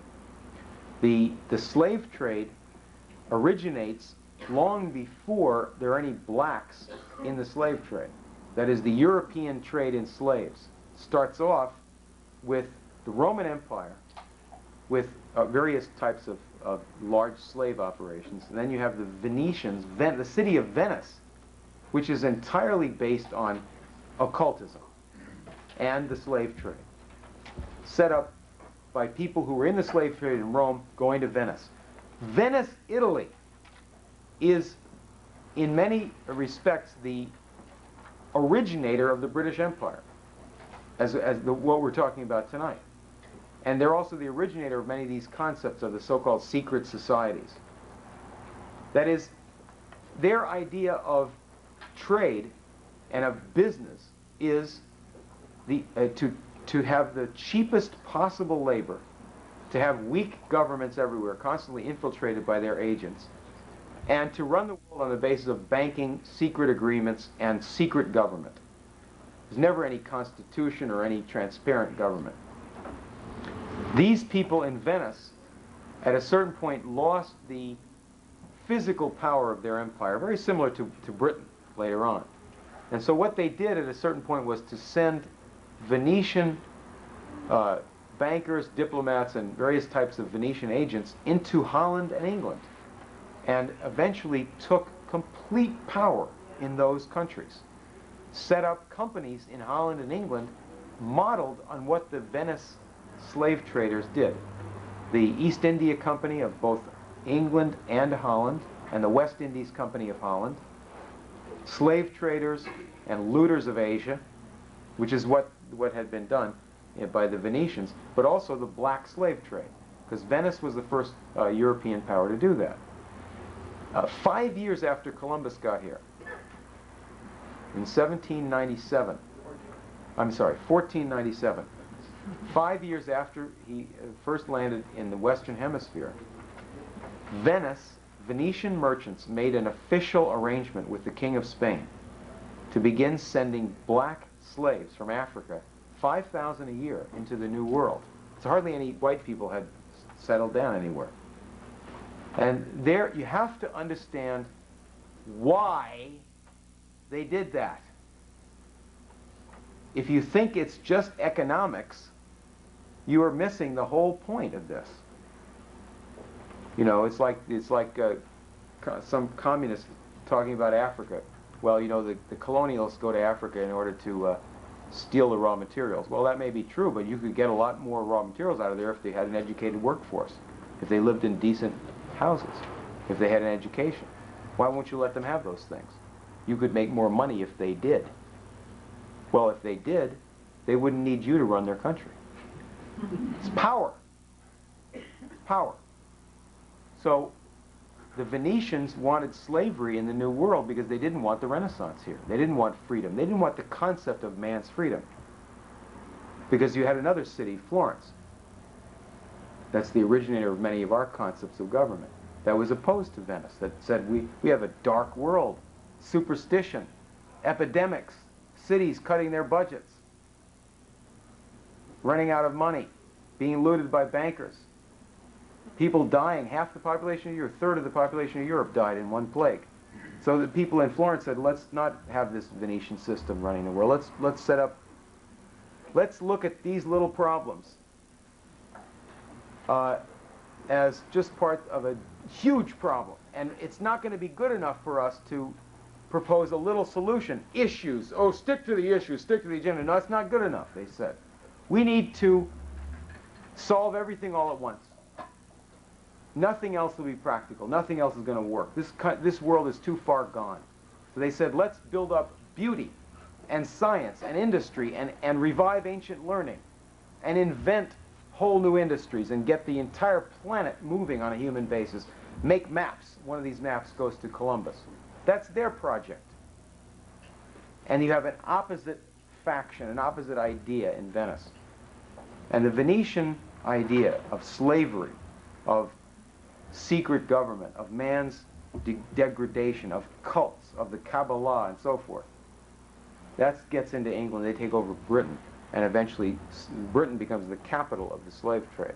So, and Holland as well. But Holland, at a certain point, is like a minor partner of Great Britain under Britain's power. Yes, sir. I just want to ask a somewhat of a trivial one. One of the things I had kicked back to me when I was talking about Alexander Hamilton was that he, during his time, after the Continental Congress had put out script and so forth, he and his cronies had gone out and surreptitiously and deceptively bought up a lot of this script for nickels on the dollar's worth when they knew in advance that it was going to be redeemed in full value. What would be a good historical reference to check out the details on that? Because that's a smear as I see it, and I'd just like to be able to deal with it realistically. There are several books that are pro-Hamilton that you can read about smears of that type. One, Forrest MacDonald wrote a book. There's another book written by a lawyer in New York. That's a generally rotten book, but it goes deeply into supposedly backing up Hamilton. Hamilton is portrayed. I mean, if you talk specifically about Hamilton, you can't get into this thing that the founding fathers were all slave owners, since clearly Hamilton was no slave owner and was devoted his life to fighting against slavery. They bring up some other stuff on Hamilton. They try to say that he was pro-aristocrat or pro-monarchist, or that he was for the big man as opposed to the little man. Now, Hamilton's entire idea was that there should be a republic where the money power would be put entirely at the service of the change of that society. This is a powerful concept. In other words, that you would have a nation whose money and credit would be applied constantly to improving and changing the country. And he said that we have to have credit that people have some faith in. The government has to pay its debts. We have to honor debts. The thing is that the government has to be owned by the republic and not by some private operators. Because if it's owned by some private operators, they're going to get the government into $10 trillion of debts owed to them for no good reason. He said that debt is a fine thing if you use the credit for the purpose of the development of the country and not for some other purpose. So you have the populists today who make this horrible, horrible mistake of choosing the wrong side in the dispute between Jefferson and Hamilton. And in making that choice, they don't do it like Lincoln did. They choose the British side of this debate, that is Jefferson's economics, instead of Hamilton's. Whereas what Lincoln did was he said, Jefferson, as a young man, wrote the Declaration of Independence or worked on the draft of it. That was good. That was against British tyranny and for the rights of man. And then in terms of economics, you've got to go with Hamilton. That's the right way to look at things. Hamilton himself went with Jefferson later on for a very specific reason. Hamilton himself backed Jefferson for president, even though he was the head of the enemy party, because his own party, the Federalists, was so corrupt that he knew they were tied in with the British, and they would sell the country out. And so he said, instead of John Adams being reelected, let's put Jefferson's people in there. At least he won't give the country to the British. Hamilton did that. Wrote a pamphlet attacking President Adams. That he was the soul of the patriotic party. He was the brain power in the founding period of our country for the American system against this British slave power. And so the first thing to do really is to read Hamilton himself. That was what started me in being a historian. And this has happened to a lot of people, is that they will read a book about something and they'll form some conclusion about it, and then all of a sudden they will read the original guy and they'll find out that this person has some brains and he actually speaks to you today, and he speaks in a completely different way than they told you about. So read what he has to say, because he's fighting a fight. He's fighting a war. Yes, ma'am. I have heard of B'nai B'rith in relationship to Freemasonry and also the ADL. And can you tell me exactly what is B'nai B'rith? Yes. B'nai B'rith, which is, the words mean sons of the covenant. It's Hebrew words. B'nai B'rith was set up allegedly in 1843 in New York City by approximately 12 obscure Freemasons. The B'nai B'rith was quickly centered actually in Cincinnati in the 1850s. And its virtual sole preoccupation was a very small organization. By the time of the Civil War, it had about between 1,000 and 1,500 members in America. Its preoccupation was to build up the party that was trying to break up the United States. They ran various southern and northern, which were called Copperhead, political operations. And we've written a lot about this. I don't want to go into a whole lot of detail on that. But these people, even though most of the Jewish people in America were living in the North, especially after immigrants came in from Germany, and most of the Jewish people in the Civil War were pro-Union, the B'nai B'rith was entirely pro-Confederate. And many of its leaders were arrested by the United States as Confederate spies during the American Civil War, including the head of the B'nai B'rith operation in Washington, D.C., Simon Wolf. He was arrested almost immediately upon coming to Washington by the head of Lincoln's Secret Service.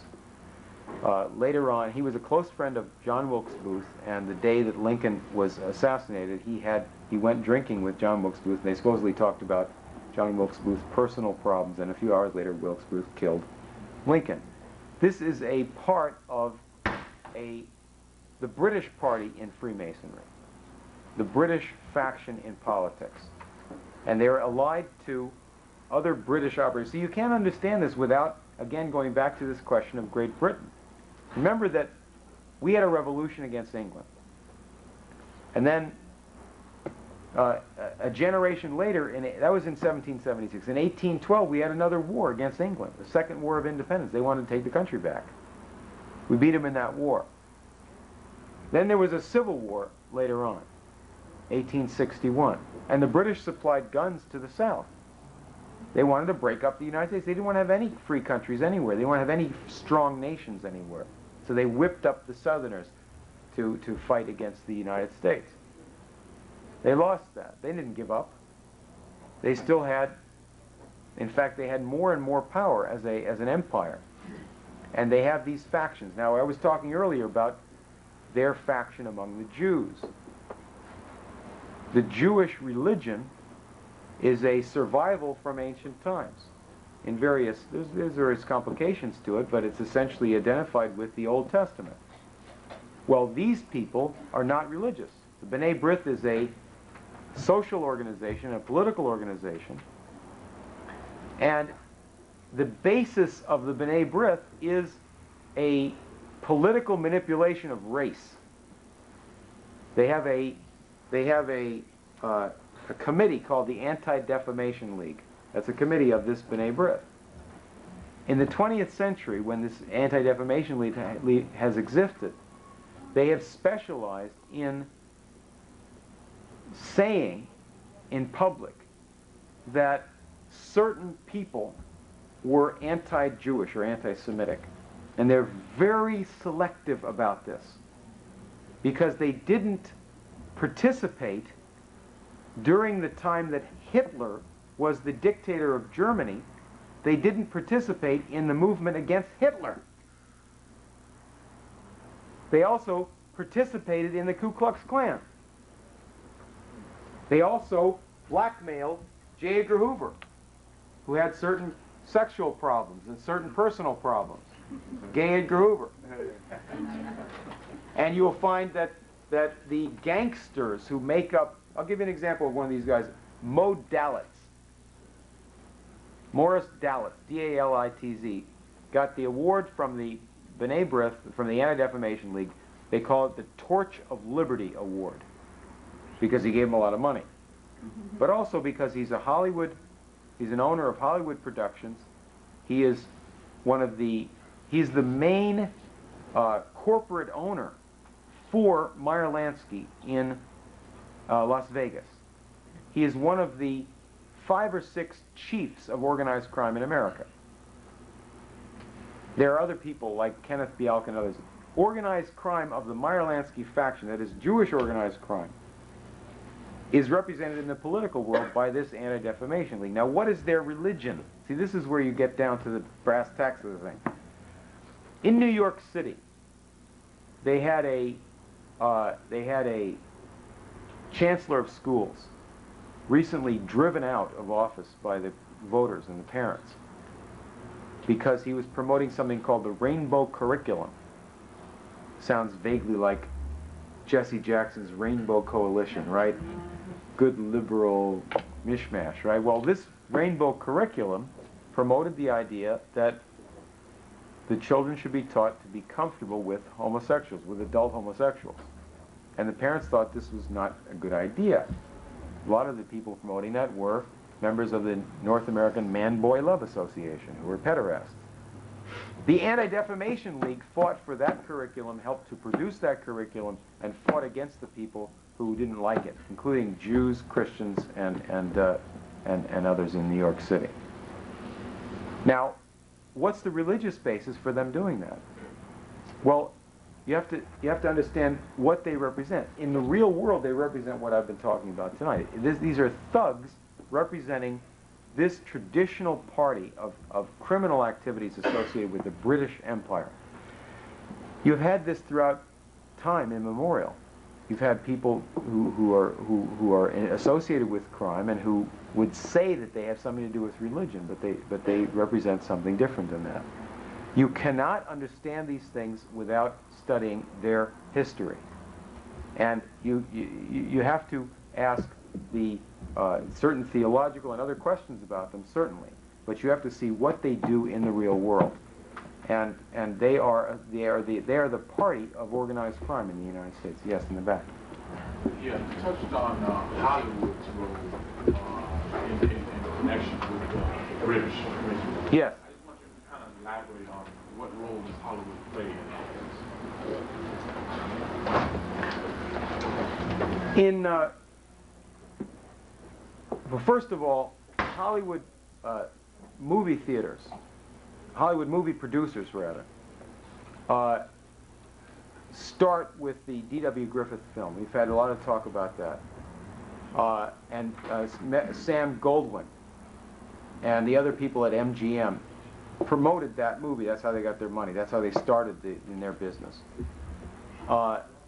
They were themselves associated with Great Britain.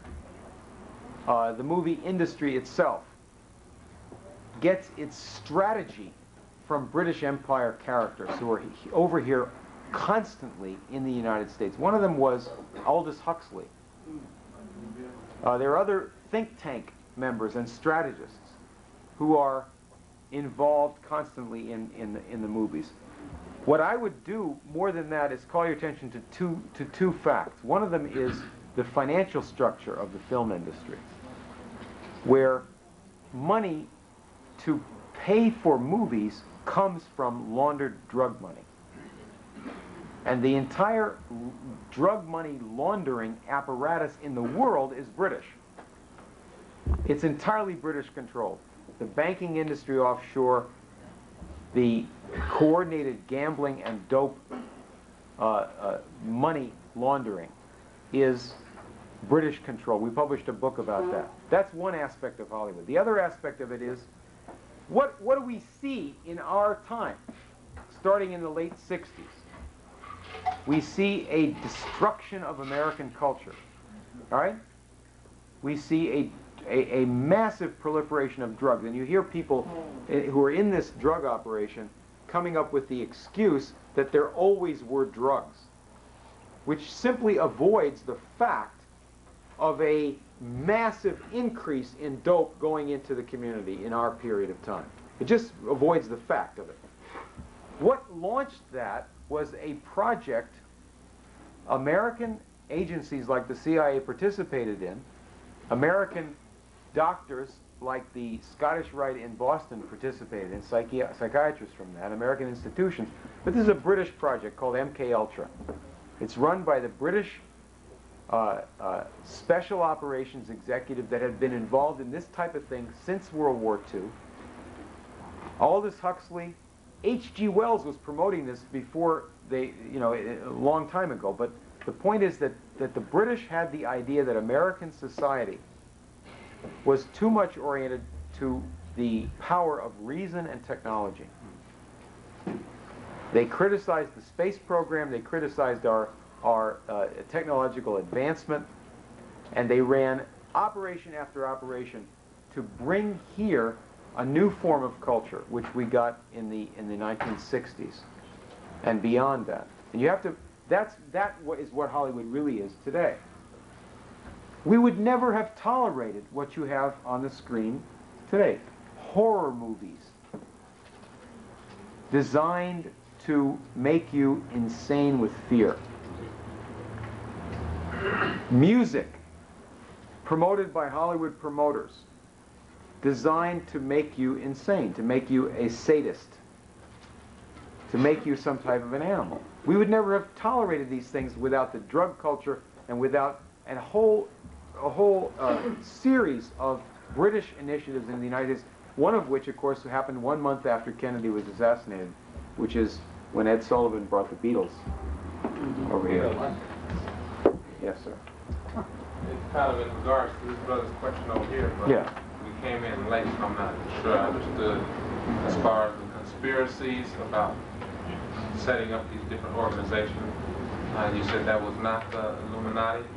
That is not the result of the Illuminati? What we've been talking about, we went back to the case of the attack against President Clinton, the Whitewater affair, so-called, and showed that you have British newspapers and a newspaper company run by the top ranks of British society that's also heavily involved with Israel and Zionists. It's all completely run by the British for purposes of stopping the United States from having any kind of initiative in the world that would get rid of this British party's power. You can take this back to what they did to set up Israel and Palestine as a Jewish state in the first place, what British objective was for that. We also went into the background of the people involved in the Hebron massacre, and we showed these exactly the same people, that these are the same people that ran organized crime in America. And then if you have to understand this, you have to look back in the 19th century, the previous century to our own century, and you will see that throughout the world, there was two main forces fighting each other, the British Empire and the United States. And the United States had its sympathizers in other countries, like in Japan, for example. There were people in Japan who said, well, why don't we try to imitate what the U.S. did? Let's make a modern society. They actually had a revolution in Japan called the Meiji Restoration. How'd that start? And they wanted to modernize Japan. What happened is in the 1850s, America sent some ships over to Japan under Commodore Perry. And not the way the British would send ships. Now, this is the American system. They sent ships over there with a railroad, a telegraph set, and a lot of guns on it. Now, the British would send ships with guns on them, but not to give to the people. They'd send them there to shoot them, right? And so we sent a railroad, a telegraph, and guns. And we said, okay, these are what you will have if you get involved with Western technology. Now, you're going to need these because the British want to enslave you, and they're now bombing China to force them to have opium. We set up a treaty with Japan, and a guy came there as the first consul from the United States named Townsend Harris, right after that, to make this treaty. He was the inventor of City College of New York, very distinguished Christian man. Went over there, made a treaty with them. No opium to be imported into Japan. Why? What's the U.S. interest in that? We don't want Japan to be subverted to the British. Then the British are going to, this evil empire is going to run the whole place over there. We want to have some allies. Therefore, we need free countries that are powerful. You got the idea? Is that the way George Bush thinks about the world? No. You can't have any free countries anywhere. They might get uppity. Who knows what? Under George Bush, what's the theory? Just 1 second now. What is the theory of the United States with regard to the world for George Bush? What countries are our allies? Britain? What else? Britain. No other country. No other country. Think about it. Is it Israel? No. Not really. He didn't care for Israel. You know, he did a lot of deals with Israel. He had gun running with Israel and so forth, right? Massive billions of dollars were sent. The only country in the world we actually sent foreign aid to was Israel. You know, these guys saying, oh, let's stop giving out foreign aid. What country do we give foreign aid to? Every country gives more back to the international banks, except Israel. What do they do with the money? Buy guns. What do they do with the guns? Sell them to Central America or something, right? And shoot the Arabs. But that's George Bush's idea of a world. That's the British idea of a world. What's Abraham Lincoln's idea of the world? To have nations. To have nations each nation to have its own, to mind its own business, but to have trade that's mutually beneficial. You can't have a powerful slave system in the world and have that work. Because if some country has the idea of having the cheapest possible labor, that will destabilize the entire world system. You have to stop that, or you can't survive. You can't have freedom anywhere. That's where we are headed now with gas. That's right. That's right. That's right. That's where we're headed. Yes, sir. With all that you've said, including the Fort Lodge, the ADL,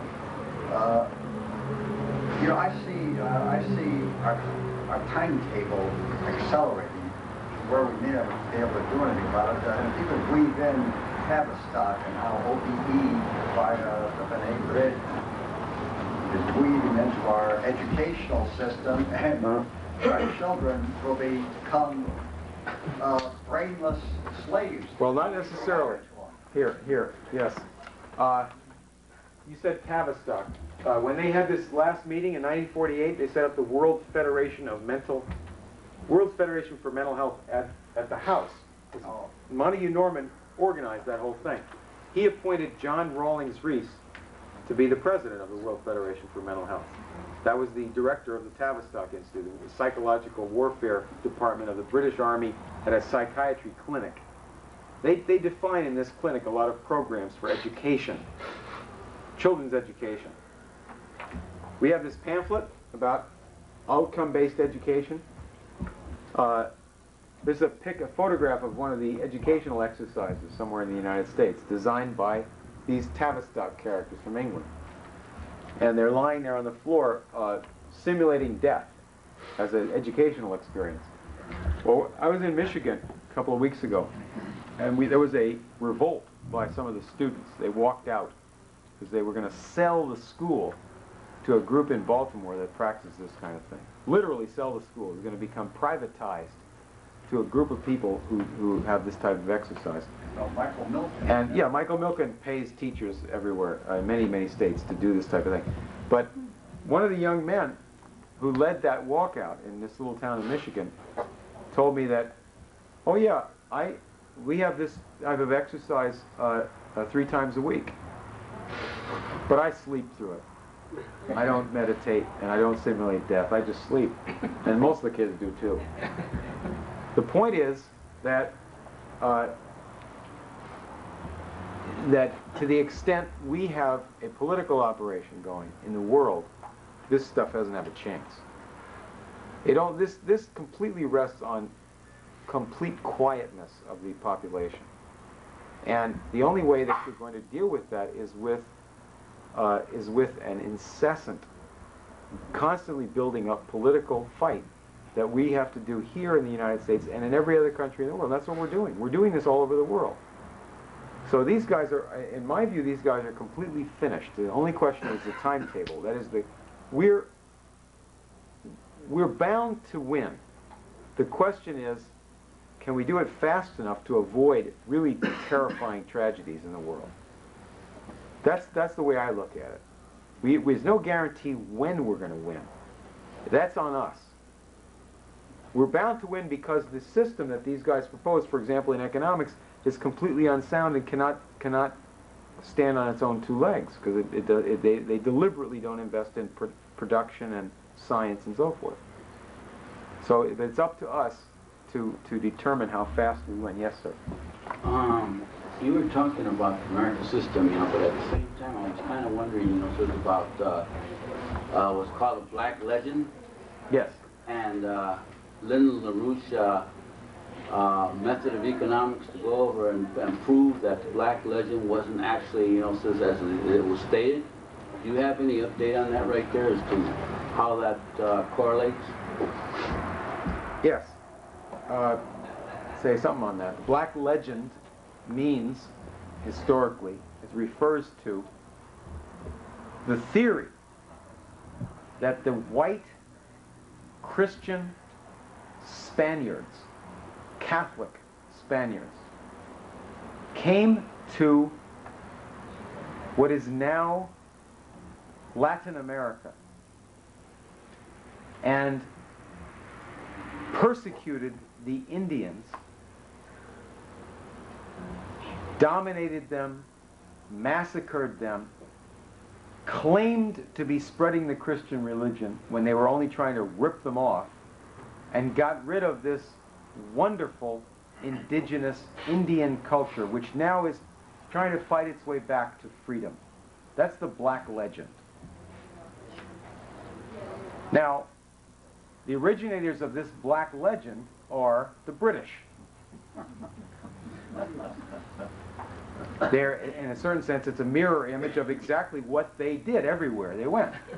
They massacred the natives. They tried to impose something on the natives. It wasn't ever Christianity. So there's another correlative, because in the black legend, they don't say that the Spaniards were really interested in spreading Christianity. They sort of leave that in a vague way. It's all slavery, destitution, and so forth.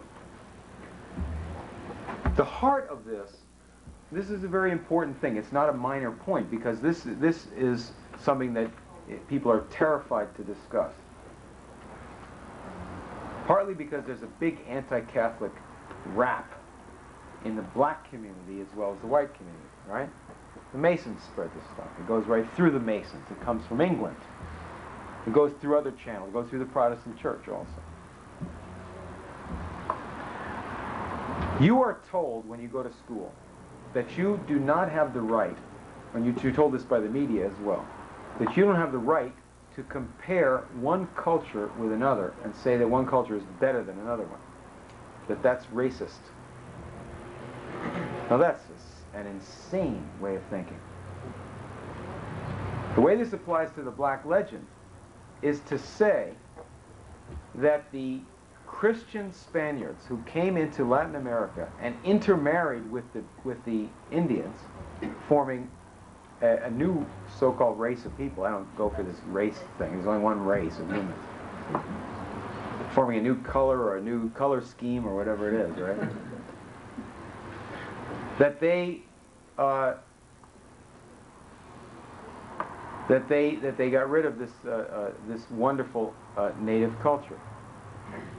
Well, there was in the Americas, in some parts of the Americas, at certain times, a relatively advanced culture. There were the Olmecs who had a calendar.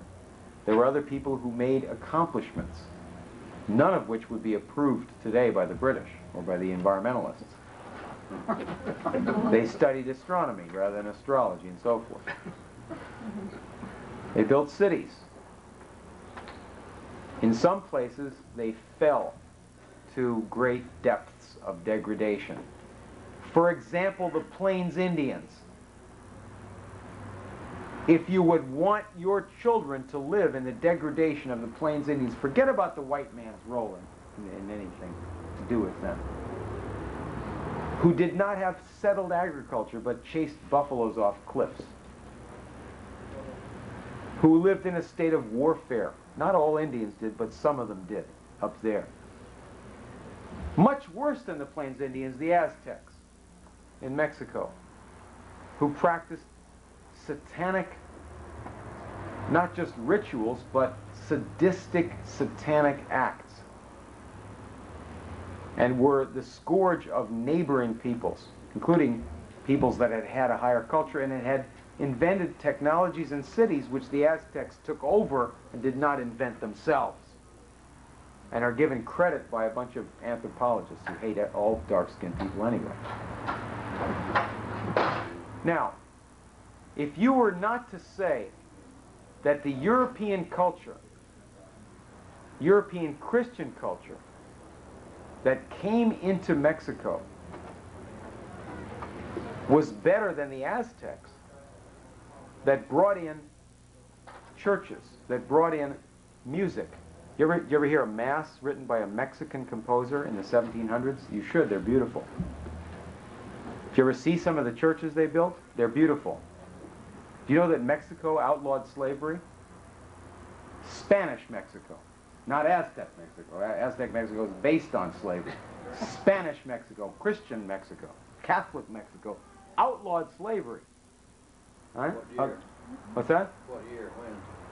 As soon as they had an independent country, 1811.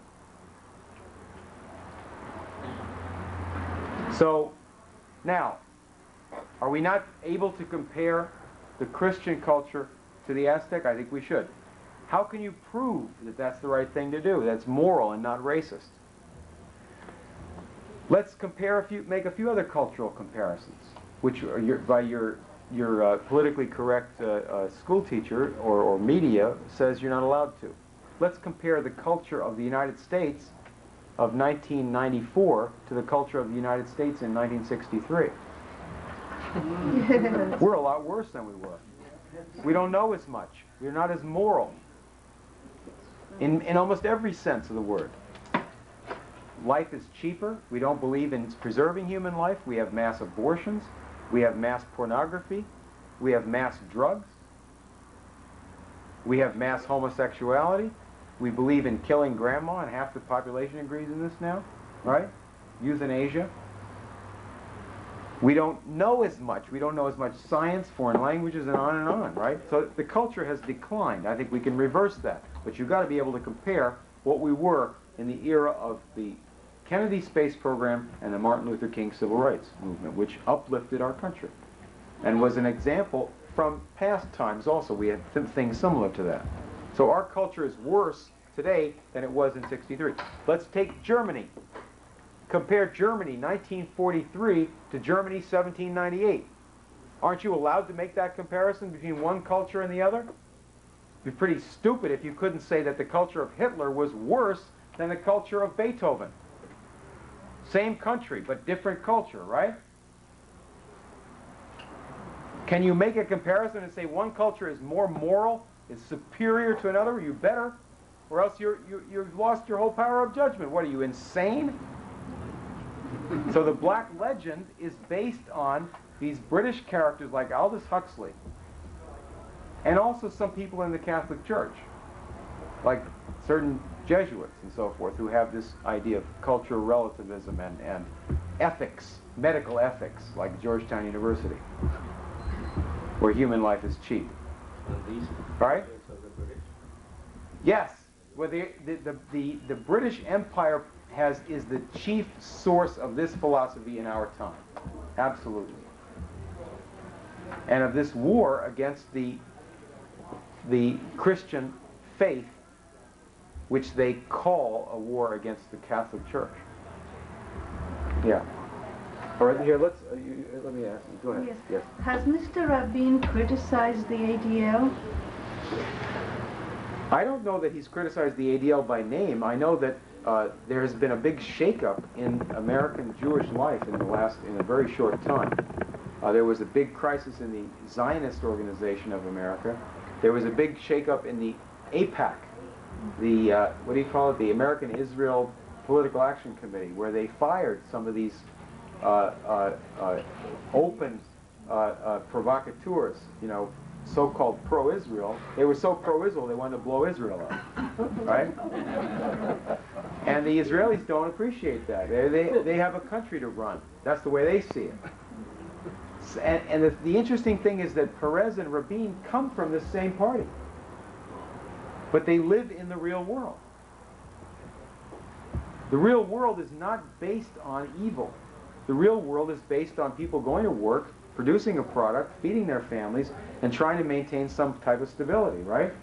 If you don't do progress in science, if you don't do great philosophy in religion and science and so forth, if you don't make progress, you fall into a dark ages.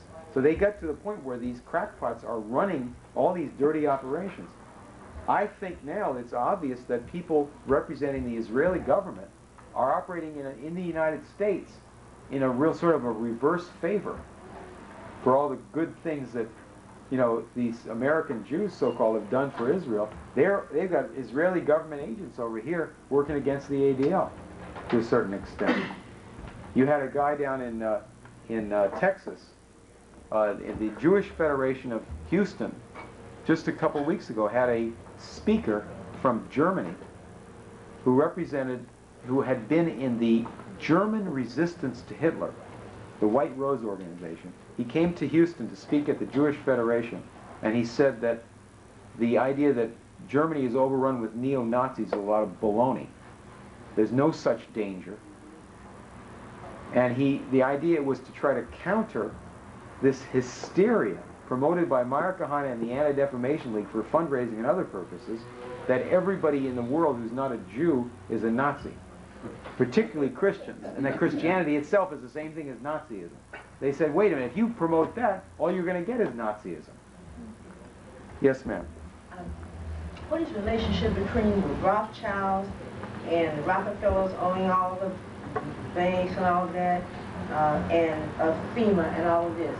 Is it all tied into Britain too, or what? Well, you want to be specific about some of these famous names. That's what I'll respond to that. That the Rothschild family is not an ancient wealthy family. It became a powerful family in the really in the early 1800s. They set up a private intelligence operation in Europe, but they became very powerful, chiefly because they were, in a sense, the private brokers and bankers for the crown, for the British royal family. And in a sense, they made the British royal family a lot richer than they had been. And there was a sort of a mutual benefit operation. The Rothschilds in the 19th century were widely understood in the world as representing the British crown. Now today in America, you would see people, Spotlight magazine, for example, might identify the Rothschilds as representing, they might, I don't know, it depends how something is written, but they might identify the Rothschilds as representing the Jewish money power. They might say the same thing about the Warburg family, which is pretty interesting since the Max Warburg, the head of the bank, was also the vice president of Hitler's Reichsbank in the 1930s. So you'd have to come up with a real complicated conspiracy theory there, you know, as to why the Jews killed off the Jews, right? That's not the point. You have in the world, this British Empire, a great power. Until recent times with great fleets and the ability to raise great armies, usually using some colony, not their own people. A lot of money and a lot of agents and so forth, but tremendous political power in the world. And the chiefs of this empire were bankers. They call them merchant bankers. They're not like the banker down the street. These are people that deal in trade and have control over masses of commodities. And then you have people in America like and so you have some of these are Jewish, some of these are non-Jewish. These are in the British ruling circles. All right. Then you have Rockefeller. Now Rockefeller rose to power in the late 1800s in the United States. He had a British partner, and he began getting British financial support. For what? He was a businessman in Cleveland. His business with a British partner and with British money, his business was to steal other people's oil. And he set up a refining business and a shipping business to channel other people's oil wells and their products into his control, his financial control. In the beginning, he never drilled an oil well. And he came to dominate the entire American oil business that had been originated by a bunch of industrial and Republican patriots in Pennsylvania who were scientific people and who wanted to do some good for the country. Rockefeller stole their industry from them with entirely British backing. And then the British faction on Wall Street said to John D. Rockefeller, people don't like what you're doing. They think you're a thief. What you need to do is have a foundation. that will do some good in the world and will look like it's doing some good, and you got to turn that over to some British people to run. Turn over all your money to these people, and that'll do some real good. And the Rockefeller Foundation then was a fund of money that ran the Rockefeller family. That's the way it really works, is that the money runs the family. The family devotes itself to the money that's passed down and to the projects of the family, but there's a fund that's operated by some of the members of the family and by some experts in finance and by some political experts and some dirty tricks experts and so forth. Each one of these families that gets to be like this in alliance with the British. Family funds. And all of these people have an idea about what they want to do in the world different from the American Revolution. They are opposed to the American Revolution. They're opposed to the concepts that are in the Declaration of Independence or the Constitution. And they're always allied with Britain. Like they wanted to have the U.S. go to war in World War I on the side of England against Germany. That type of thing. So in the case of Rothschild and Rockefeller, they come from different origins, but both of them are identified politically with the British Empire. Exactly, yes. How does the IMF run? I don't know, you know, we always keep talking about it, but I don't know how it's run, by whom or where, or how come. Or... Well, right now it doesn't. That's the crucial thing. The crucial thing is that this thing has come up to a real dead end. The IMF was set up at the end of World War II as a way of, as part of a whole system, the Bretton Woods system, of having a coordinated world financial system under British control, or British and Wall Street control, but Britain controlling Wall Street. And it's come to the point where the IMF represents a lot of bankruptcy. It represents a lot of banks that have assets that are very bad, a lot of them paper assets, real estate assets and so forth, third world debts and so forth. They can't collect the money to make good on that because their whole philosophy has been speculative and not building up the power to produce. They've run into a dead end. What the IMF does in each country is to go to a national government on behalf, they represent all the big bankers, private bankers. This is a world, sort of a world banking authority. Well, it's actually headquartered in Washington, D.C. Isn't that disgusting? All right? But it doesn't represent our country. They go to each nation and they will tell the national government, you better make a deal with us to cut out 50% of your education budget, to another deal to turn over most of your national industry to a private owner who's a foreign owner, to sell your crops on the market and stop getting into most of the kinds of businesses that you do. And for extra persuasion for this program, there'll be somebody from the Anti-Defamation League there to carry on a political campaign against the government or something like that. They may overthrow a government or assassinate somebody. And increasingly, the problem they run into is that the results of this kind of extortion campaign are so tragic, so obviously tragic and dangerous, that even the most ordinary establishment types, members of establishment organizations, you know, Bill Clinton is in the Trilateral Commission. Right, all you conspiracy theorists, right?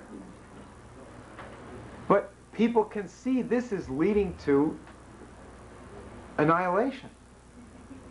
The IMF is supposed to be representing responsible world finance. And you have editorials will appear in the Los Angeles Times criticizing somebody for daring to suggest, this is before Clinton, for daring to suggest that somebody should go against the IMF. Or go against the Federal Reserve or something like that. But mainly you're talking about the world system of the IMF. All right? So, now, you have ordinary people seeing what they've done in Russia. Imagine the IMF going to Russia and telling them, you have to be poor. You have to be desperate. You have to sell half your country to gangsters, literally to gangsters. The IMF tells them that. They have experts coming there and telling them that. And Russia has H-bombs with missiles pointed at our country right now.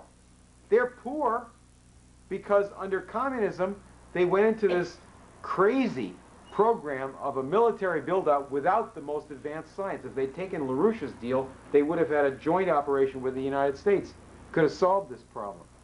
So they went bankrupt. Their country is desperately poor. The IMF comes in. They still have H-bombs. They still have an army. That's about all they have. They put all their eggs in the military basket.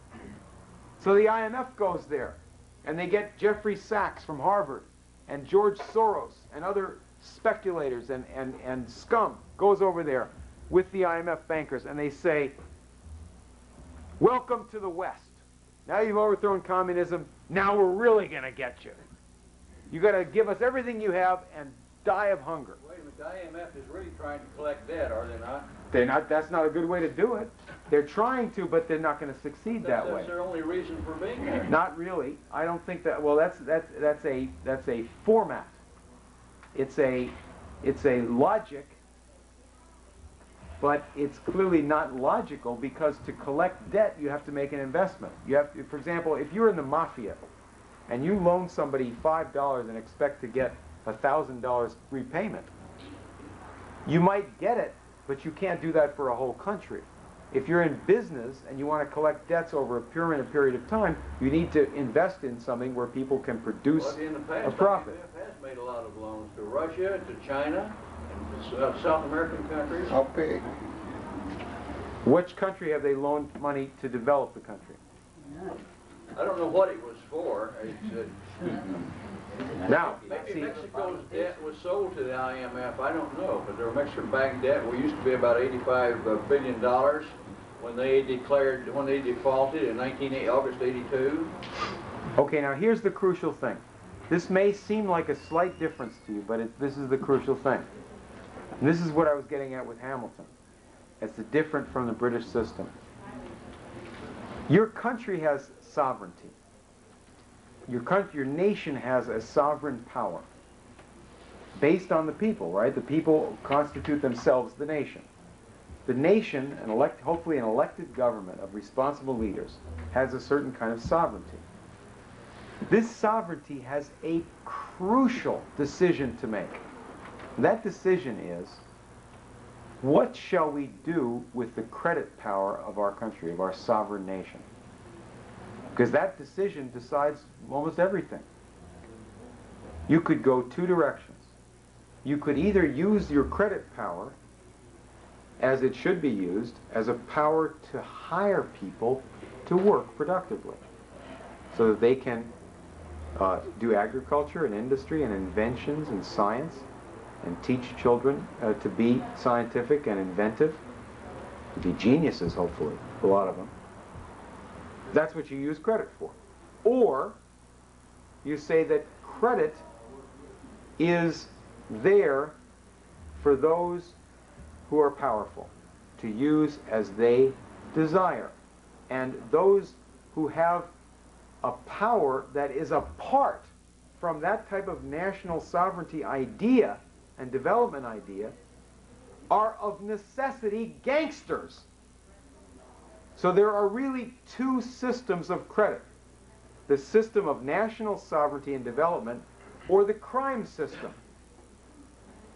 So if you say, I don't know what the money was used for in a country, you've missed the crucial distinction, the basic distinction. Sent back to the United States. Yeah, they sent the money back to the United States, going through certain corrupt local hands and so forth. But they end up sending the money back to these banks, right, and to criminal circles as well. They also, a lot of it gets into the drug circle, the drug circuit. That's the crucial thing, that distinction on the use of credit. And when Lincoln made greenbacks and credit available in large quantities, contrary to what is promoted in our Economics 101 courses, they claim that caused inflation. On the contrary, the system of massive credit to set up factories and farms to get people productive. That system is the only way to defeat inflation, because you set up a power, an engine of production, so that every year steel becomes cheaper because you make it better. You have more modern facilities. You know how to do things better. And you charge less for a product of industry because you can make a profit making more of it and making it better. That's how you beat inflation, is by more brains. You don't beat inflation by stopping people from having credit. In the back? Yes. Yes, please, appropriate to this, the last question, I hope.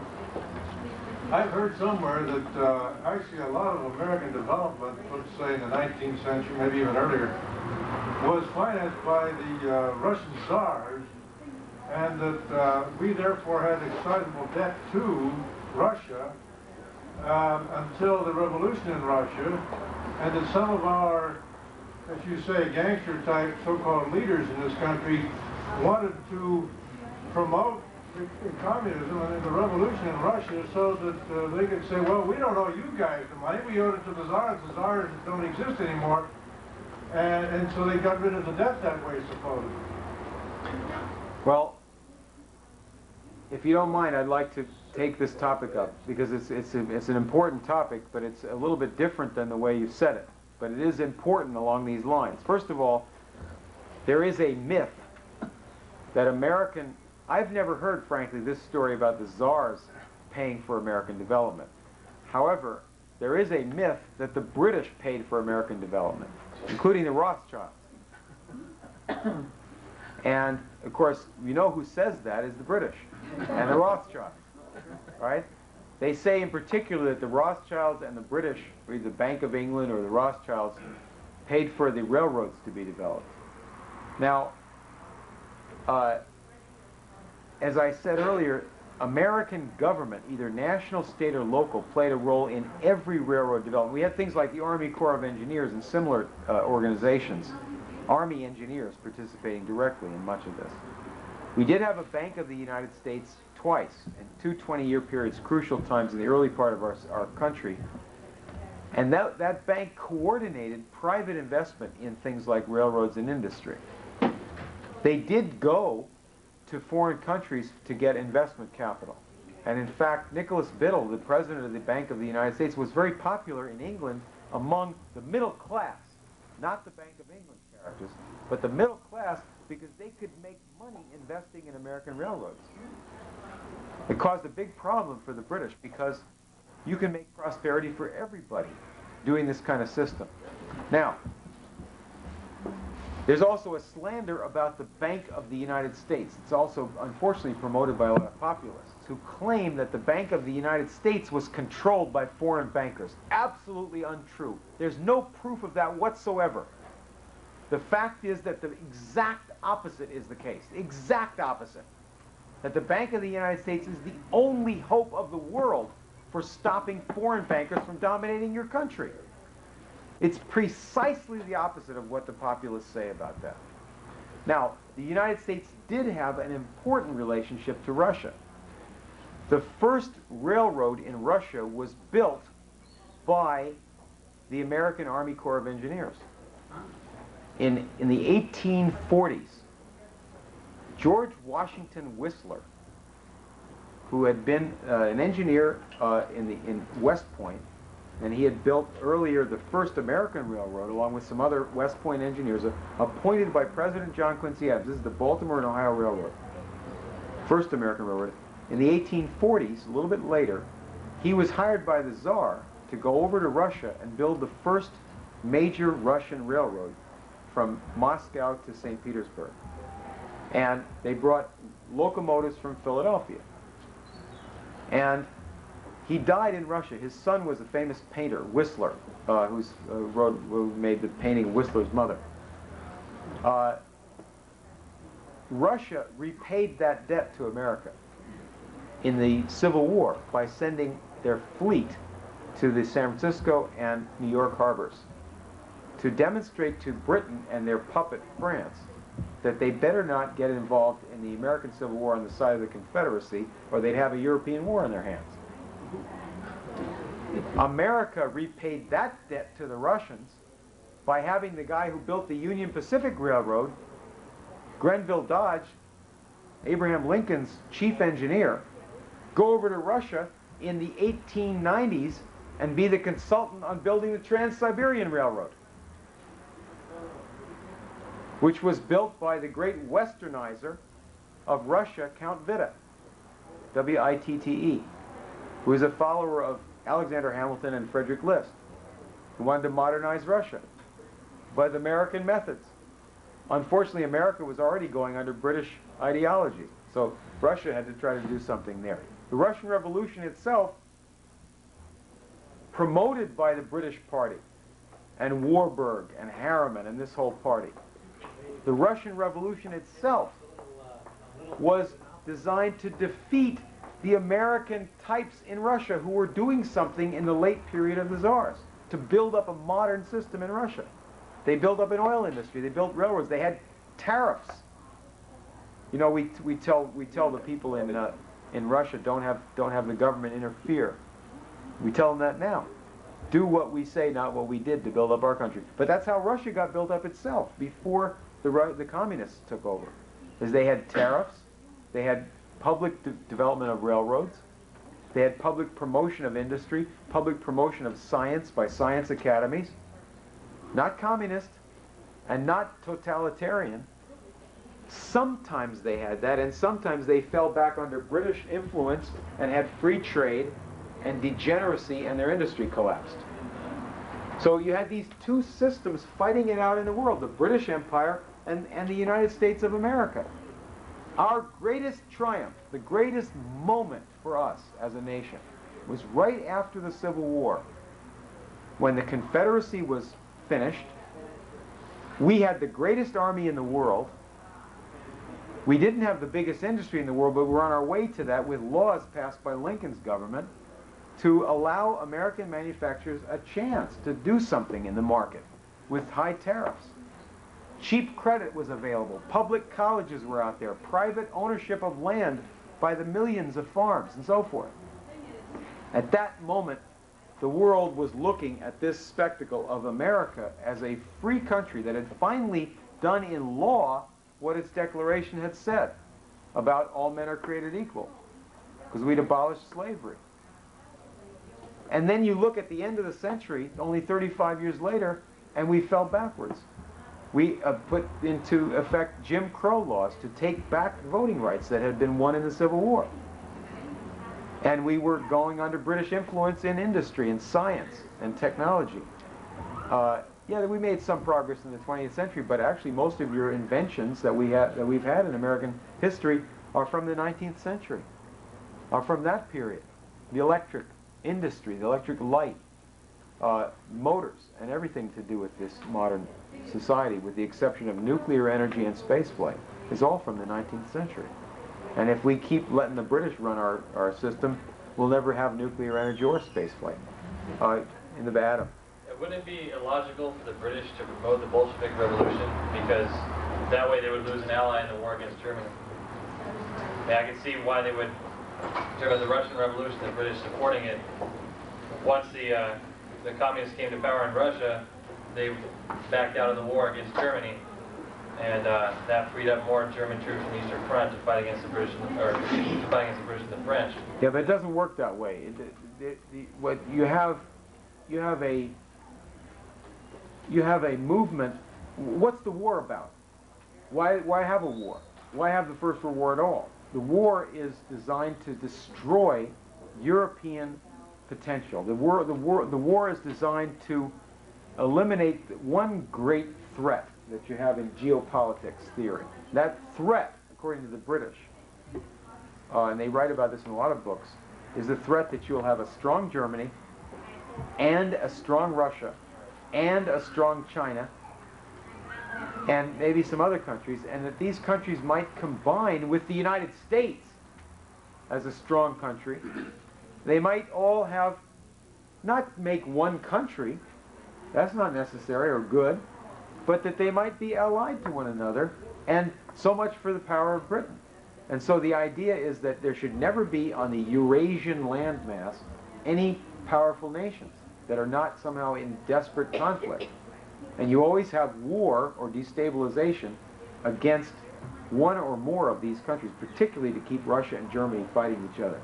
If you have communism in Russia, they may pull out of the war against Germany, but the best prescription for war and madness in Central Europe is to have communism in Russia and Nazism in Germany, right?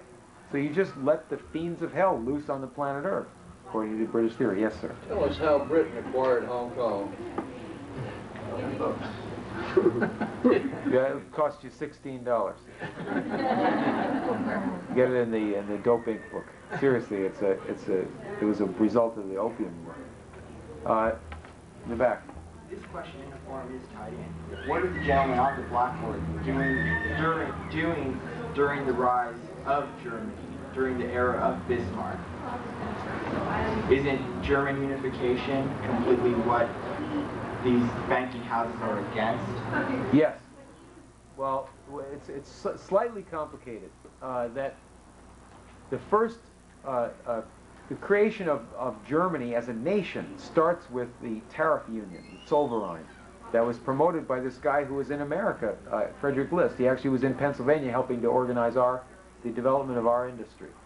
He went back as an American consul to Germany and as a teacher and Republican organizer in the 1830s, and is involved in all kinds of conspiracies, musical conspiracies, poetry, politics. Sounds like these crackpots from the LaRouche organization. No?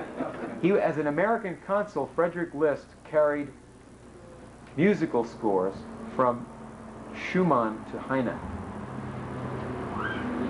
What's that all about? I don't know. We have to find out a little bit more about these things.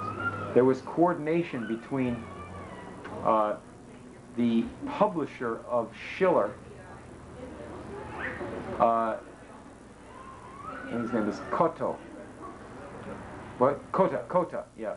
The publisher of Schiller, named Kota, and the publisher of American authors like Cooper, whose name is Matthew Carey. These two publishers were the primary promoters of national unity in their countries. And Kota was the one who sent Liszt to America. Anyway, Liszt goes back there and he proposes to do two things.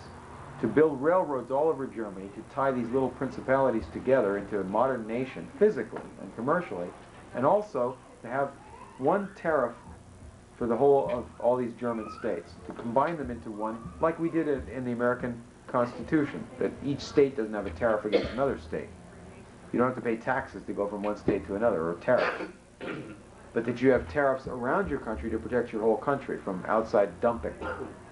And that was adopted by a lot of these German principalities. And they'd also built railroads. That began the nation of Germany. There wasn't a nation of Germany before that, the 1830s. Liszt came under terrible pressure. One of the things that was done against Liszt was communism. Frederick Engels and the British national thugs, led by John Bowring and others, would organize Germans in communist meetings against Liszt, saying that he wanted to force Germany to become a manufacturing country, and we communists want to stop that. We communist British aristocrats in the cotton business, you know. But then finally, Liszt was destroyed personally, and they say he committed suicide. I doubt that, but it may have. But he was destroyed by these British operations in the 1840s, and Germany did not emerge as a strong modern nation entirely until Bismarck in the later 1800s, and it was not in a purely Republican form. It was a bad compromise. There were many of the ideas that had been introduced by these American types like Liszt, but already you have people who are mystics in the German leadership. But the Kaiser is no great bargain, you know, by the time of World War I. He's a cousin of the British Empire. And these people are all mystics and infected by all this nonsense British ideology like Bulwer Lytton and various legends and cults like Wagner, who the Germans make the mistake of thinking as a German composer. He's actually British, and he's totally British.